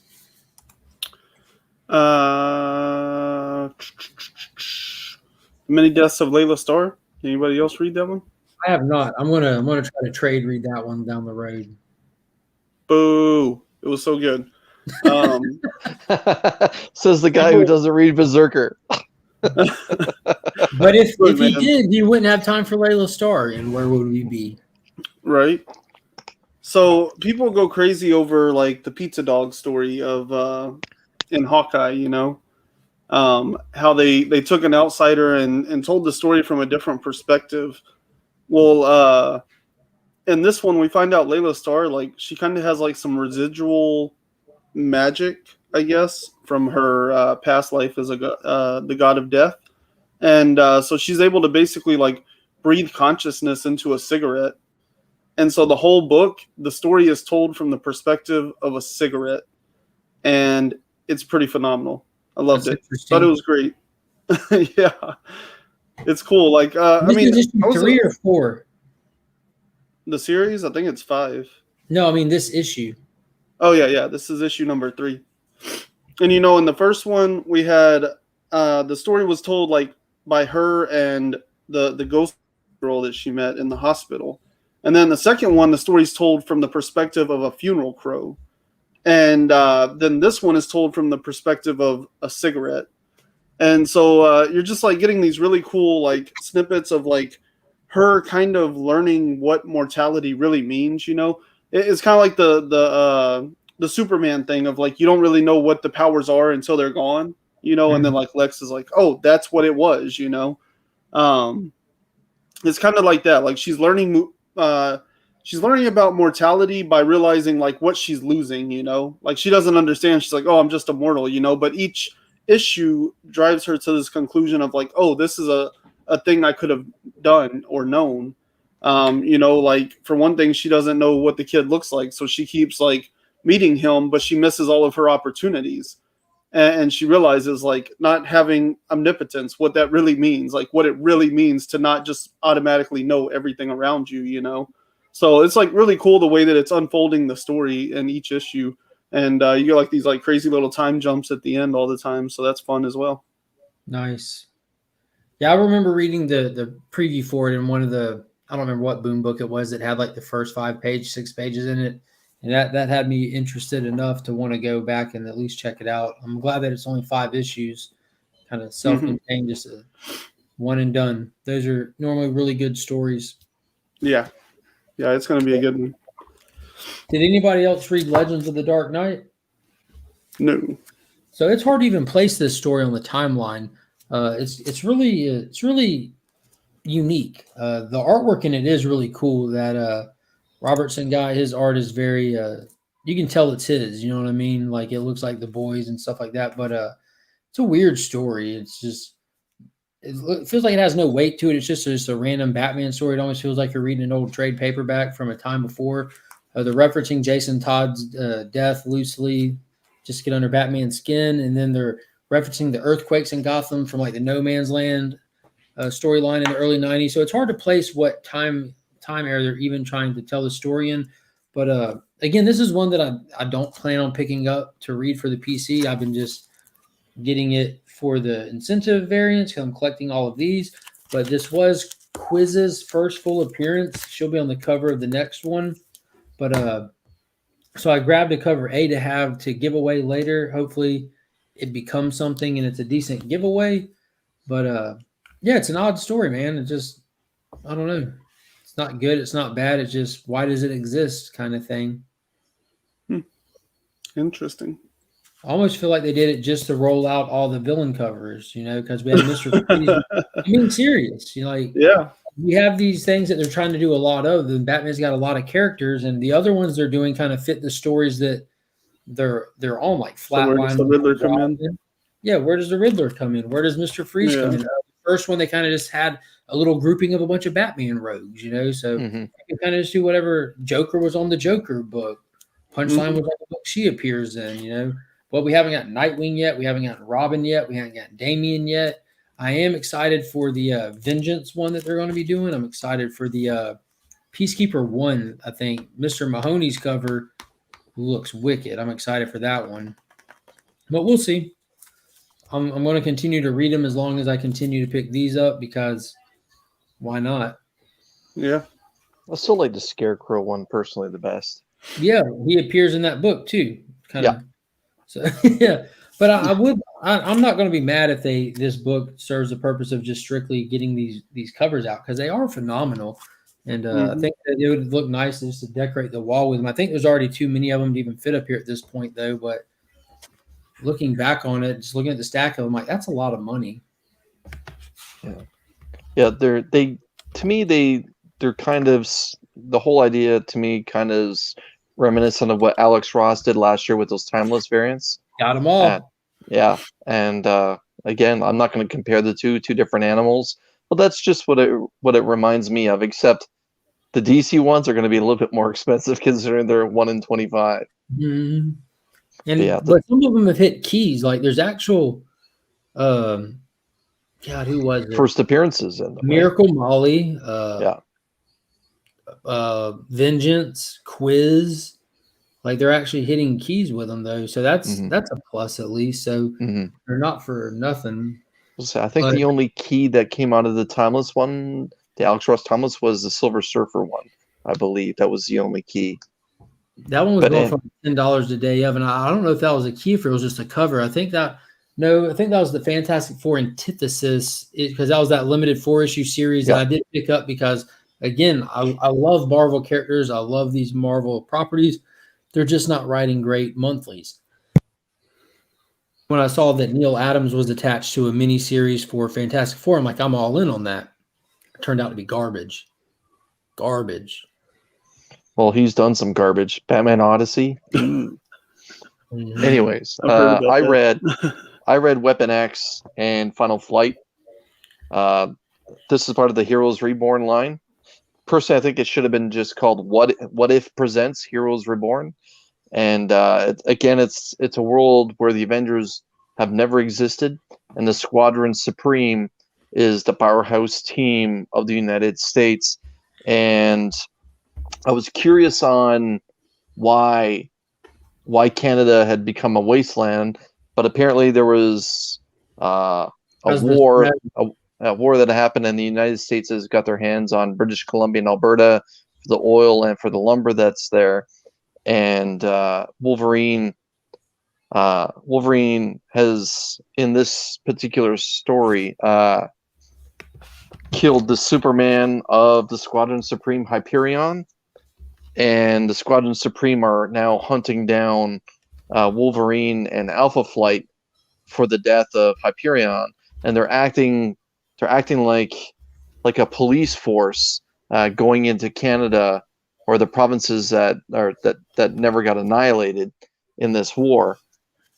And the whole thing kind of started where the Squadron Supreme had killed North Star, so Wolverine killed Hyperion in revenge, and now Squadron Supreme are hunting down members of Alpha Flight and Wolverine throughout Ontario, Nova Scotia, Quebec, and they do reference real cities and that are in that actually exist. And the art is That's me. horrible. Are those cities like above or below the ice shelf though? Like, can you actually get into those cities without chipping your way through? Okay? Anyways, so no, real quick question. It hasn't Yes. Hyperion been like the focus point for the whole Heroes Reborn thing, like the main character that I only read. I went through the Wonder Woman knockoff cover, that art journal, that beautiful art journal cover, gorgeous cover. And that's it. They do reference some other stuff that's in here. They don't reference what how long Hyperion's been gone. Only that he's gone. Wolverine took him out, and Wolverine's been bragging about it, which to me almost seems uncharacteristic of the Logan character. Anyways, the Squadron Supreme does a raid in in Ontario, and they beat up a few people of Alpha Flight, and the Wonder Woman knockoff character cuts off some of Sasquatch's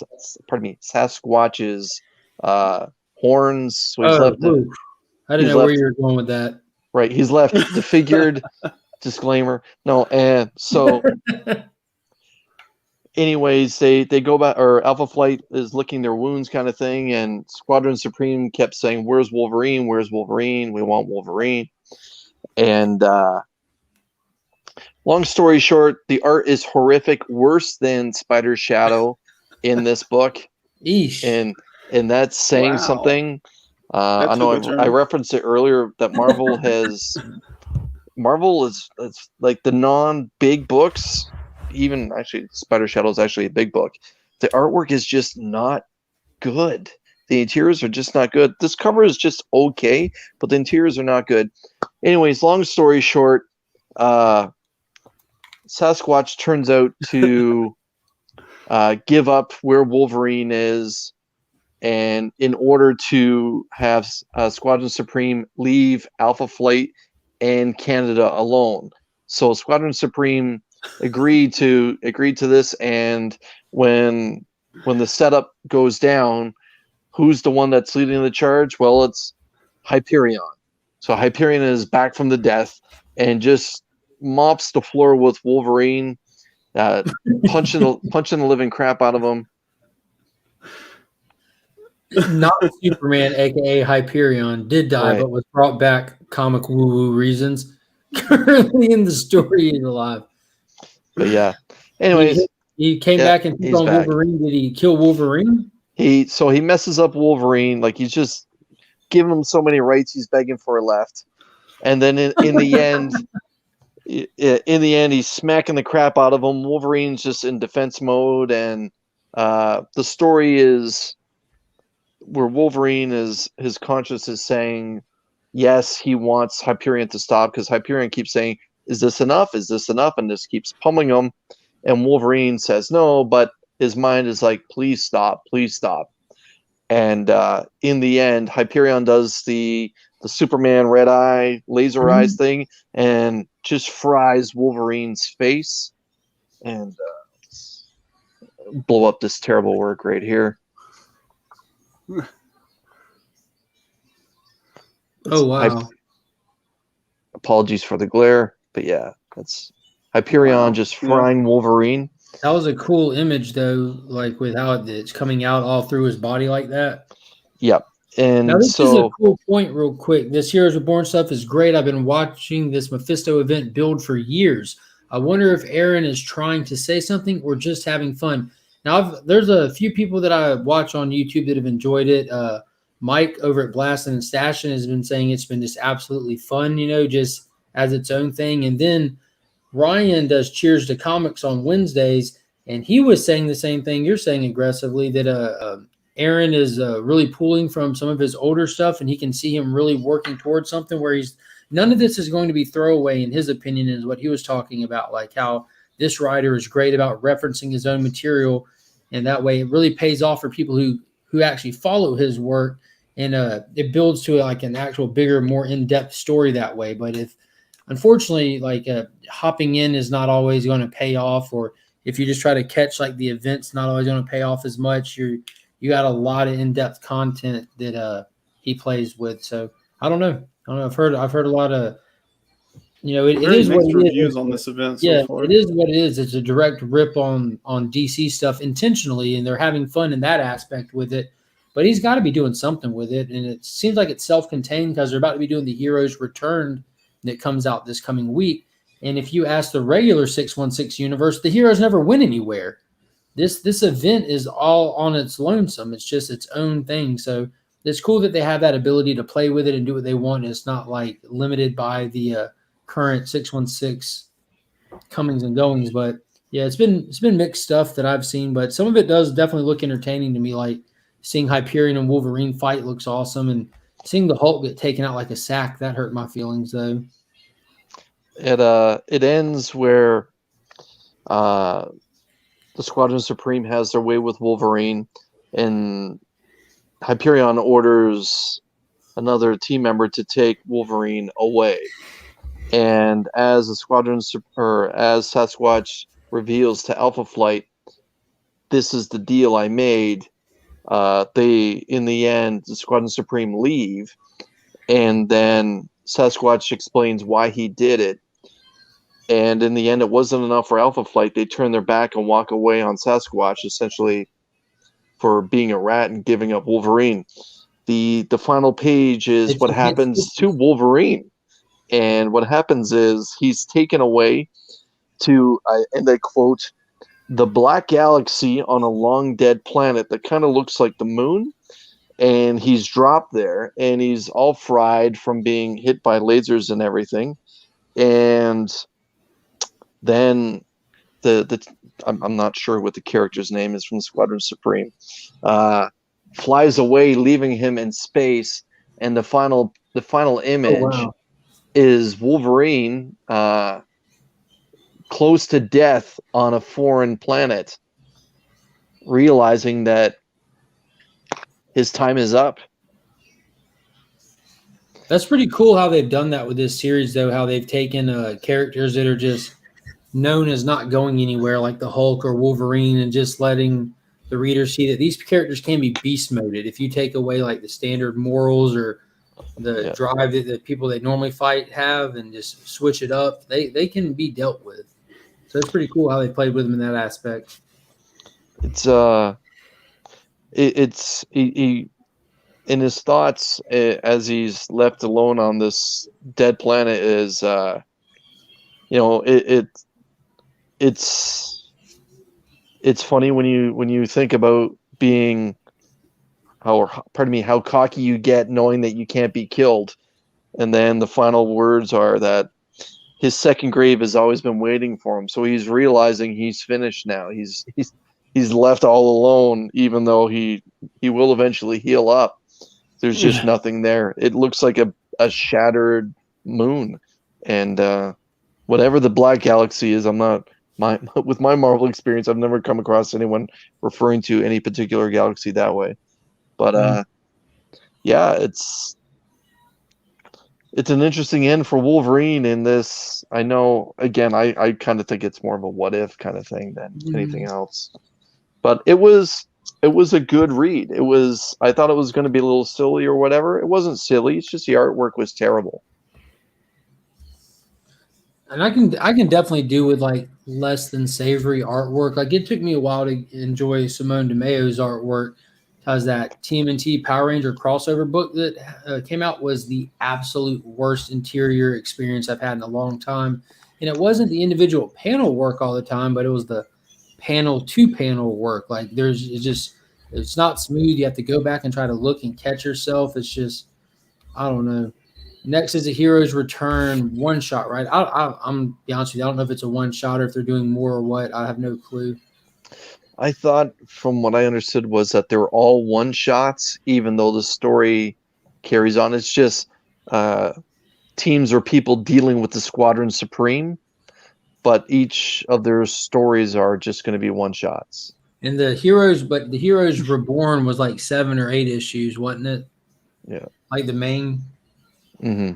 The worst interior that I've seen recently was an indie book by the name of Fear Case.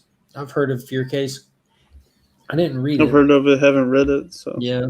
I know a lot of people picked that up, that issue 1, and were talking about picking it up, and I don't think I heard a single person review it. it was popular, but yeah, I don't remember anybody talking about the art. Mm-mm.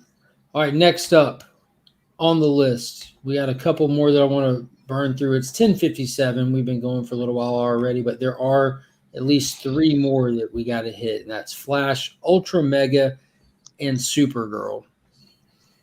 We all 3 read Supergirl. Who's read Ultra Mega? Who's read Supergirl? Who's read Flash?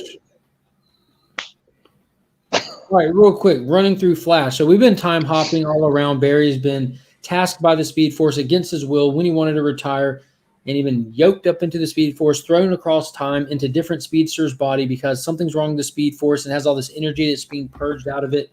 And this most recent one, he landed back in the Super Friends era, literally in the Super Friends era, and he landed in Reverse Flash's body when he's getting inducted into the Legion of Doom, and the artwork reflects it. It's really funny. It's really fun. They definitely play with the concepts and everything of the Pull that the up, Mark. voice of Lex Luthor.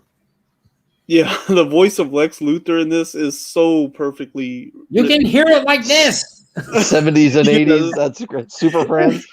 Yes, Are the Wonder they Twins nailed in it? like, the rest of the characters are like kind of like all over the place, but Lex Luthor, they knew that voice. Oh, through look and at that through. outfit Lex is wearing. Oh, it takes me right back. Yeah, It's amazing. It's absolutely It's amazing. really And cool. it's campy. almost every page has them voting on something, and your vote is evil. That's great. But Are they then like They were picking underwater and Reverse everything? Flash out. Say in evil. all sincerity, we've been waiting and wondering when this is going to end. At what point is he going to get to the final stop where they're going to just quit telling the same story in a different place, where he lands in the speedster's body? He has to get his bearings. He has to figure out where the conduit is that this whole energy discharge is going to come from, and find out how to stop it, dispel or disperse the energy before it destroys everything, just to get hopped to another one. So I was hoping this might be the last issue, but it isn't. It looks like there's going to be one more issue of it, because toward the end of this, you just get 1-page panels where you see him. It's happening over and over and over again, where he's just going to different speedsters' bodies just to land in the last place he would ever want to be and ever want to relive the moment again. And that's in Heroes Reborn. He lands at the Sanctuary in the very last 2 panels, Heroes where Reborn. Wally West famously Marvel, lost man. control. Heroes in Crisis, where Wally famously lost control, and there was an explosion of energy out of himself, and there was a lot of collateral damage. So what they're doing, it looks like they're possibly retconning that event to be tied into what's happening with the Speed Force. That explosion that Wally suffered that killed the people that were around him, that they might be retelling and explaining why it really happened, that it wasn't just him losing control due to his mental state at the time. So I think that's really, really cool. It's really interesting. It's almost like they're they're not giving Wally a pass. Wally doesn't need a pass. Wally has addressed this in long format. This has been handled. But just to get another perspective on the event itself and what caused it, it was more than just, because the whole thing with Heroes in Crisis is you have to take care of yourself. Neglecting your mental health hurts those around you. And this was a sense where that they were telling that in a story format, but he was at a place of healing. He was addressing it, and it still happened. So it's kind of just adding another layer to it, which I think is a fantastic idea if that's the direction they're going with it. Because, yeah, what better place to end that than at the Sanctuary itself in that event? Did they show the images from the last issue with Hitler going down? No, we're past that. Yeah. No, definitely. I thought there was an image you showed there where Maybe they showed all the cataclysms that happened up to this point. That No, these are ones like between the story that we got and the sanctuary. They instead of just going like one for issues issue, one instead for of just issue, showing them do the same thing issue for issue. Like they Mhm. just here's what paneled it. 3 or 4 more issues of this would look like. And we also got a cool Okay. Kingdom Come moment. He did land in Kingdom Come time era, and he gets to talk to his daughter, who is the Flash during Kingdom Come, which was awesome because they talk about some stuff like his son's doing great, his daughter's doing great, she's married. Oh, who you married to? Oh, I'm not going to tell you, Dad. It'll mess up the time frame, and you don't really care for him. So we're gonna keep on keeping on. And just it was really cool because his daughter knows she's a hero in herself. She knows how to handle it. And there's this awesome shot where she grabs him by the hand and they take off and just running through space, man. It was just, my God, that's so cool. Like it was a good Yeah. Flash issue, man. Yeah, this was the best one in this run so far. The first like 3 or 4 of them or whatever, like you could erase all of that except for Gold Beetle. I did not care for anything in those first several issues except for Gold Beetle. And then the last issue was in the right direction. It was pretty Yeah, solid. 'cause Jay Garrett was there. And then this one was really cool. It was a lot of fun all the way through the beginning part.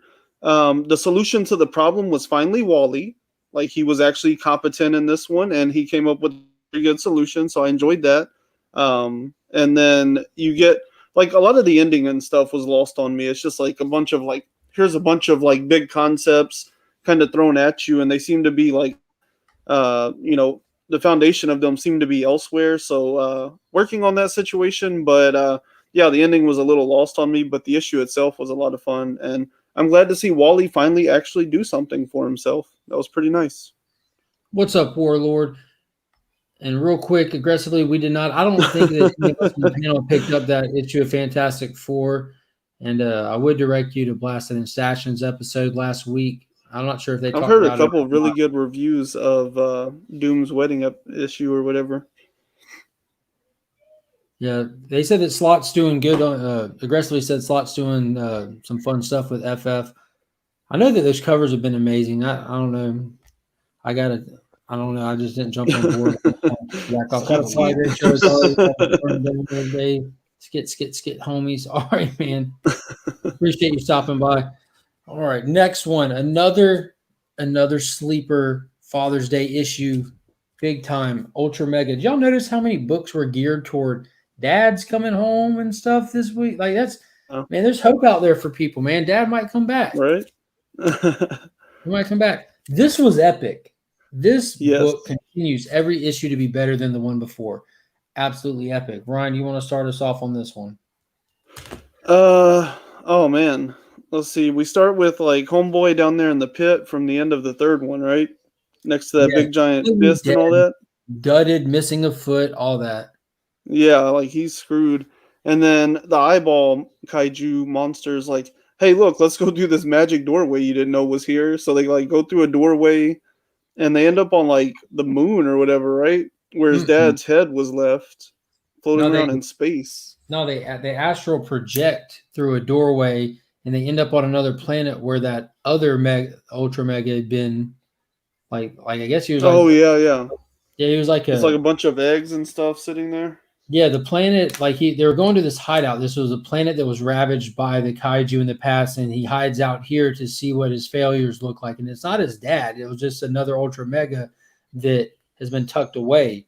And they get there, and that planet that he's hide out on has been infested with kaiju eggs and kaijus, and they find that guy, and they think he's dead. He's about dead. It's like that big thing from the Superman story when they go to that other planet. Mm-hmm. That thing like has all the like creatures like basically nested inside of it, and it falls to their planet or whatever. Yeah, so they think he's dead. They think all hope's lost, but he wakes up just long enough to kind of hand them the boxes that have the seeds of the Ultra Mega in them, and like in the little eyes, like this isn't right. This is all messed up. And right as he hands them the boxes with the Ultra Mega seeds, all those whatever they were, egg sacs that were planted all over him just explode and burst, and he's definitely dead at that point. But now they're being chased by all these things that came out of him. And as they're being chased, the little eye wants to stay and fight. And the kid grabs like, no, we got to go. And as they're running, you see him. They're all over the little eye, and he's just fighting. And they get through the door, and you see that he's been torn up. So now they're both back in reality, back in our galaxy, in our universe, our planet. Like all their guts are hanging out. Like that mouse is sitting there eating his intestines, but he can't even do anything. Like, both of them are sitting there. It was crazy. And the eye's telling him that we have to merge with each other. It's the only way that either of us will survive. And the kid can get just barely one sentence out, and he just looks at the eye and says, "Can I pick the color?" I'm like, okay, here we go. So just don't make the super suit green. Just don't make the super suit green. so they merge and he becomes what looks like a standard Ultra Mega. It's so horrific too. Yeah, but he has an eye centered on his chest. So his half brother, who he's been dealing with, who's like a small looking kaiju, is actually like anger evolved into a larger size. And all these, we found out in this issue that all these kaiju that all are around that are small, they're small because there's no Ultra Mega around. Just like the Ultra Mega get big in the presence of the kaiju is what we were told early. But we just saw in this issue that the presence of the Ultra Mega kickstarts the kaiju. So I don't know if it's a back and forth, or if we've been given the truth, or if it's just the perspective from the Ultra Mega up until now. But as soon as he shows up, Ultra Mega, it was like it kickstarted the kaiju fire on the planet. So now you have kaiju all around, and there's some of the best panel-to-panel work in here. Like, it was great. I got to find this page. But the page when the 4 kaiju are coming at him, and he's just standing there, and you can hear a clock ticking. It's like tick, tick, oh, tick. Yeah. Oh, so my you get God, about 4 panels of him just standing there, and you get a metronome ticking so that as you're reading it, your brain's doing this. And then just in one panel, he's all the way across the city with his hand up someone's chest. Boom. And I was like, whoa. Like, it was a moment when I'm reading where I'm actually like, whoa, like it just moves so fast. I'm like, man, that's how you do panel work. It was great. But amazing and fighting. Like, whenever that thing is like moving past the wall and all that, like that stuff is just like so well paced the way it moves. Yeah. Talking about the big machine. Yeah, it's like a big T looking thing or whatever. Yeah. It's like moving through the city at one point during all the TikTok. It's the heart. You got the heartbeat going right here. Ba-bump, ba-bump. And then just in one panel, like he's standing completely stationary. In one panel, just boom, he's through there. Boom. Like it was amazing. Yeah, it's really cool. So, but then finally, he does take a few L's. He takes a dart to the eye, and his face gets all swollen and crazy shaped. And then his brother, his half brother, finally shows up. And he's big, he's bad, and they're fighting for a minute. They're doing their thing, but he eventually just rips his head off, and he does sacrifice his hand in the fight. He shoots because the Ultra Mega are able to shoot limbs like it's no problem, which is super cool. And so he shoots his fist off at one point, and then he ends up ripping his brother's head off, taking care of him. So that's really the conclusion of this first story arc, was getting rid of his half brother. So the kaiju mother is still out there, so she's probably going to be mad about this. But it's cool seeing him sitting there with his little stumpy hand and everything, just processing what's been going on. It was really wicked. And then the book ends with the big ends, man. That was so wicked. But then from the sky lands, boom, a big explosion. They come over there, look, and it's his dad's head, the dad that we thought dead from issue 1, who shot his hand down into the earth. And we still haven't done anything with that hand yet, even. See, that's why I thought it was his dad's head that they showed at the beginning of the book. It's not the same? Oh, you're talking about floating in space? Yeah. Isn't that the planet they go to? It looked like it was floating around near that planet and stuff. No, this is actually Earth. It says Earth present day at the front, and you see a satellite, and we just get the little tease of the head there. Yeah. But yeah. That I guess it's not the same planet they go to, but that's the same head from the first page, right? Yeah. That's how I took it. Floating in space. Okay. For some reason I thought this other like planet they astral project to was like the planet they were showing at the beginning there. Yeah. Okay, that makes a little more sense then. Yeah, it actually places us with the first dialogue there in the corner, Earth present day. So I don't know why there's all those meteors around Earth either, but this is also not a normal Earth we're dealing with. So we get Yeah. at all. It means So we get the things. return of his dad, and the first thing his dad says to him is, "My God, it's been so long." And then he says, "You didn't bond with it, did you?" So, Yeah, so because good. there's this whole thing whenever they bond, like the dude's laughing. He's like, ha ha ha. And then he's like in straight like terror, like, you know, like it's a very painful process. And maybe it's not so much, you know, them bonding together as much as maybe being taken over or something. Mm-hmm.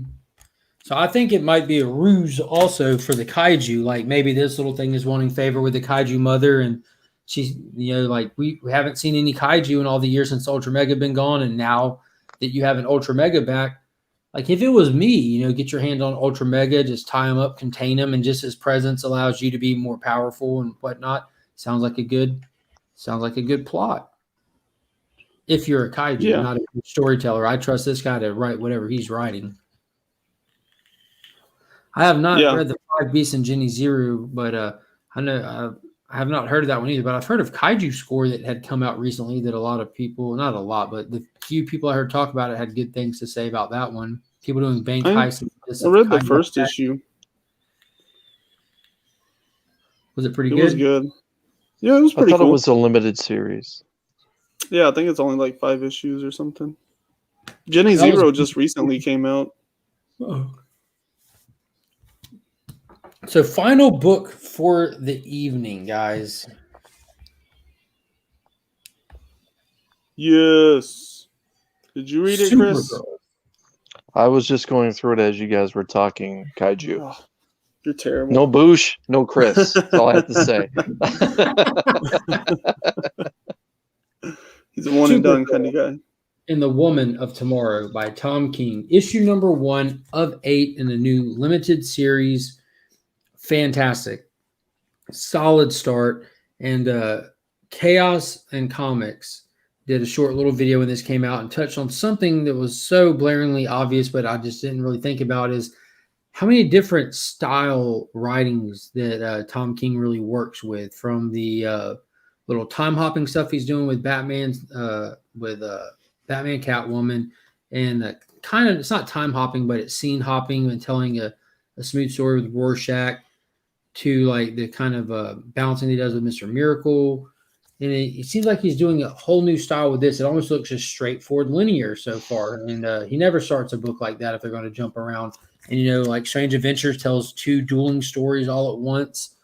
But this was super solid. It was dialogue heavy. I can't remember who it is, but it had somebody, I heard someone saying, it stuck with me, that Tom King writes the same dialogue for everybody. That couldn't be farther from the truth. And this book is the most perfect example of that.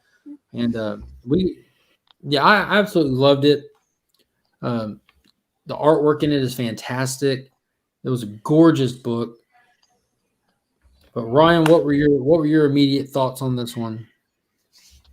I really like it, man. It's very Western. It's it's very true grit. Like, I don't think there's a lot of concealment there.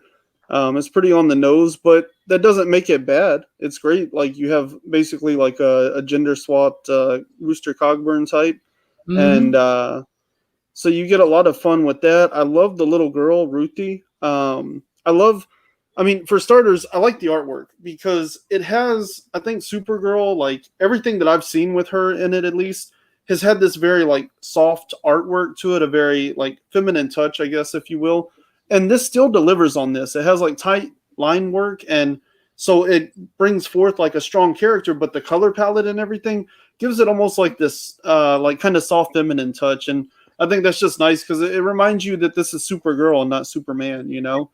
And so I thought that was great. I love the way that the narration is written because it's written more in like a prose style. It's not describing what you're seeing, but it is describing the thoughts in an abstract way.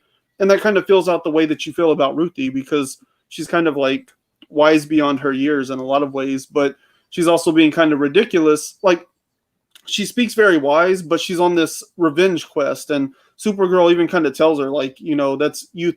That's the folly of youth, is that like you think you should be chasing revenge instead of building your own life. So There's already like seeds planted there of like this really smart girl that's almost like too smart for her own good. I think the dialogue for the people, it's written like kind of in this like it has almost like a Middle Ages kind of like Old English vibe to it. That kind of like draws out something unique compared to Supergirl, who kind of has like this more like modern millennial kind of delivery to her. So I think there's unique voices there, and overall I enjoyed it. I think it's kind of a homage to westerns and especially True Grit, but I think it's done well, and I really enjoyed it for what it was. Yeah, I think now that you mentioned it, the little girl's name in True Grit is Ruth, isn't it? That comes to get. I think so, yeah. Comes to get John Wayne or Jeff Bridges. And she has 3 names, and she always says them real proper. Real proper. I like how you had to like real proper. Yeah, proper. Because she when she meets they call her Ruthie, but whenever she meets somebody, she always tells them her name is Ruthie Mary Hill, I think. Or Ruthie Mary something. And so like she's real proper in her presentation. Like she's very well educated for somebody of her stature, and so she always presents herself as that educated little girl.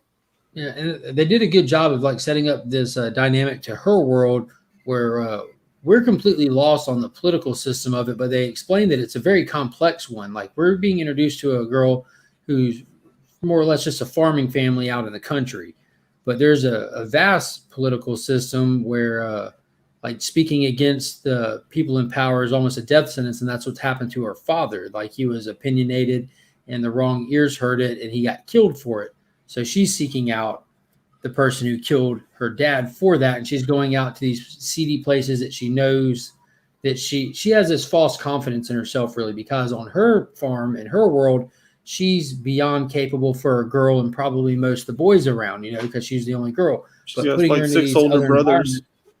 Yeah, and she's been able to hold her own and then best of life, But putting her in these situations in the real world outside of her little contained little area, she's completely outclassed and outmatched. She's about to be getting taken advantage of, and she has this sword that's an actual like a sword to be wanted, a sword that you would want, like for the reason. I don't remember if it was the craftsmanship of it, the metal of it, whatever it was, but it's the sword that killed her dad, and she wants that sword to take back Maddie Ross. That's it. She wants to take back revenge on it. And I don't know why. I just feel like I knew that you watched True Grit today, Scott, and every day. Right. But yeah, so she describes the sword, like she mostly talks about like how well made it is. Yeah. And she talks about how like smiths across the land have offered her the sky for it. Yeah, but she has no use for the sky. Yes, that dialogue was awesome. That line was so good. Yeah. That was so good. Like, yeah, everywhere I've stopped, people have made me offers for this sword. They've offered me the sky, but I have no use for the sky. I'm like, God. It looks like you really just get in. It puts you directly in her shoes. Yeah. Like, oh she is yeah. So, like it's such a great. She does like she has the gusto of like, Krem is a king's agent. So like, he's this nasty, vile guy that did something under the guise of, he has this proper title. He's a nobleman basically, and so like her thought is, if he's that sick and twisted and sinister, I'm going to need somebody more sick and twisted and sinister than him. And so that's the reason she's going into like these really like just like messed up bars that are no place for her. And she has like this weapon that anybody in there would love to have by their side, but it's being held by this little girl. So nobody's afraid to take it, so that's why she's in like all these weird seedy places.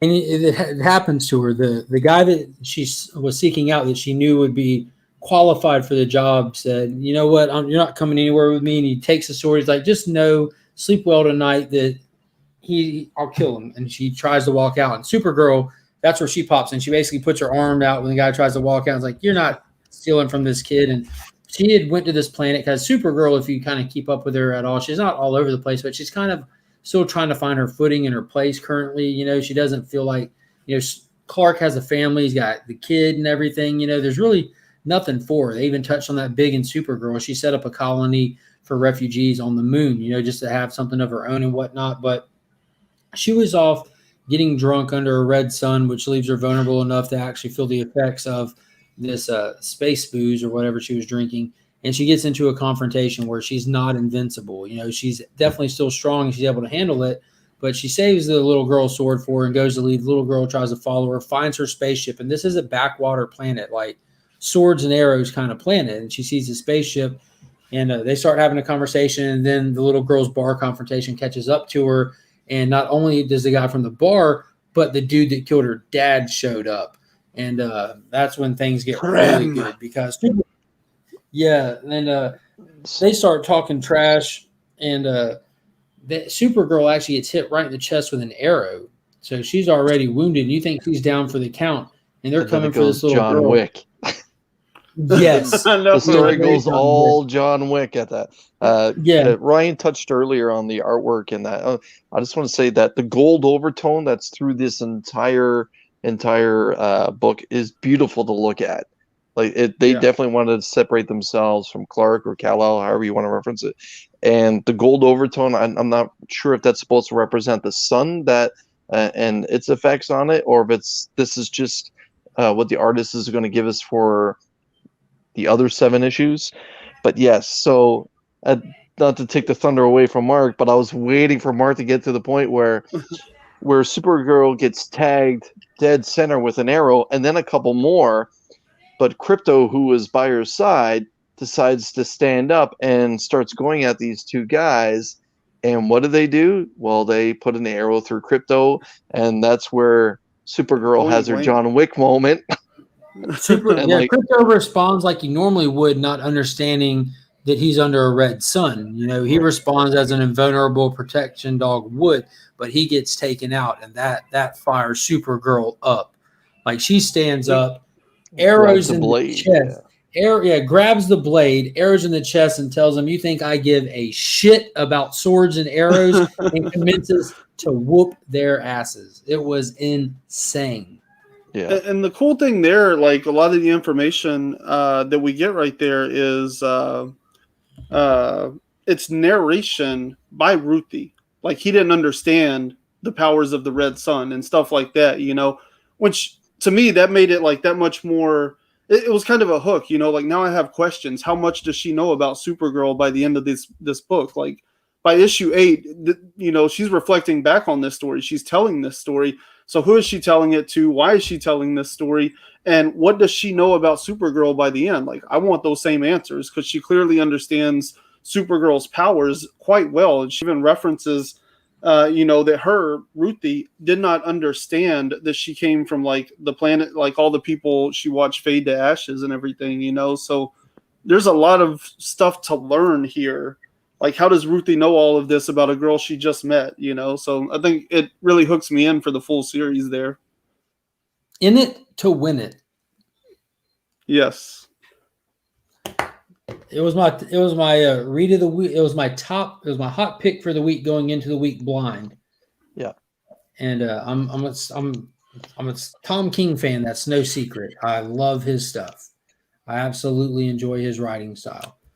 Coming out of the back end of the week, pick of the week. This is the one that I enjoyed the most, I think. And I think it has the most potential moving forward to continue to deliver. You got another one? Yeah, I think for me, like Tom King being somebody that I've recently become fascinated with, like that kind of puts it over the top as like my favorite read of the week. But I mean, it's a really close tie between that and Ultra Mega. Like Ultra Mega blew me away with the way it wrapped up that arc. It was really impressive for a book that came out of nowhere. And for me to read that first issue and be like, well, I knew nothing. And so like, this was cool, but there's no way it'll live up to that. 4 or 3 issues later, looking back at the whole arc, like that book delivered on an $8 price point every single time. And I read books that don't live up to even the $4 or the $3 price point, you know? So like that series really impressed me. So it's that and Supergirl are really close for like best book of the week for sure on me. What was your favorite book of the week? Not that one? Like Superman like it. Superman like that? How does Superman fly? We did like that. with his hair like that, his little curl. How does he fly? Like that. Like that? Well, he's about to fly to bed, ain't he? Why? Because it's late, player. Superman movie. Are you talking about the Superman movie, Daddy? Yeah, the TV show. Yeah. That's a good point. We have paid good money for books that are 10-cent reads at best. Hey, This one Daddy. was worth every dollar. Hey, Yeah. Daddy. Daddy, But yeah, can that's- I watch that- Rick and Morty on your tablet? What do you want to do? Can I watch Rick and Morty on your bedroom on your You tablet? want to watch Rick and Morty? Yeah. We sure can. Can we watch it on your tablet and your window? Yeah, we'll do that. Let's tell everyone bye real quick. Bye bye. I'm gonna In turn your it window. on your tablet back on. All right, well, that's pretty much all I got for this week, guys. Y'all got anything else before we dip out? I didn't even the dip out. I can't follow that, man. Be sure to check out these guys' channels. We got content dropping pretty much every day. And I think that everybody in here at this point probably is subbed up to everybody in here. But if you're watching this on the rewind, hold on. If you're watching this on the rewind, be sure to check out the Cosmic Campfire as well as the Comic Vet. Sub them up. Check out their content. Great stuff coming out of both of those channels. And be sure to come and hang out anytime. I go live about 3 times a week and have a blast talking comics and everything. And tomorrow I've got a cool comic supplies review video that'll be posting at 7 a.m. real time. That's also known as Eastern time or Southern time if you're in Canada. Oh, so time it, Daddy. Yeah. But I appreciate it, everybody. Thank you guys for coming on. Thank you. You want to tell them we are Legion? We all good. Bad, good We are decent. good. We all good, bad, decent, and good leader too.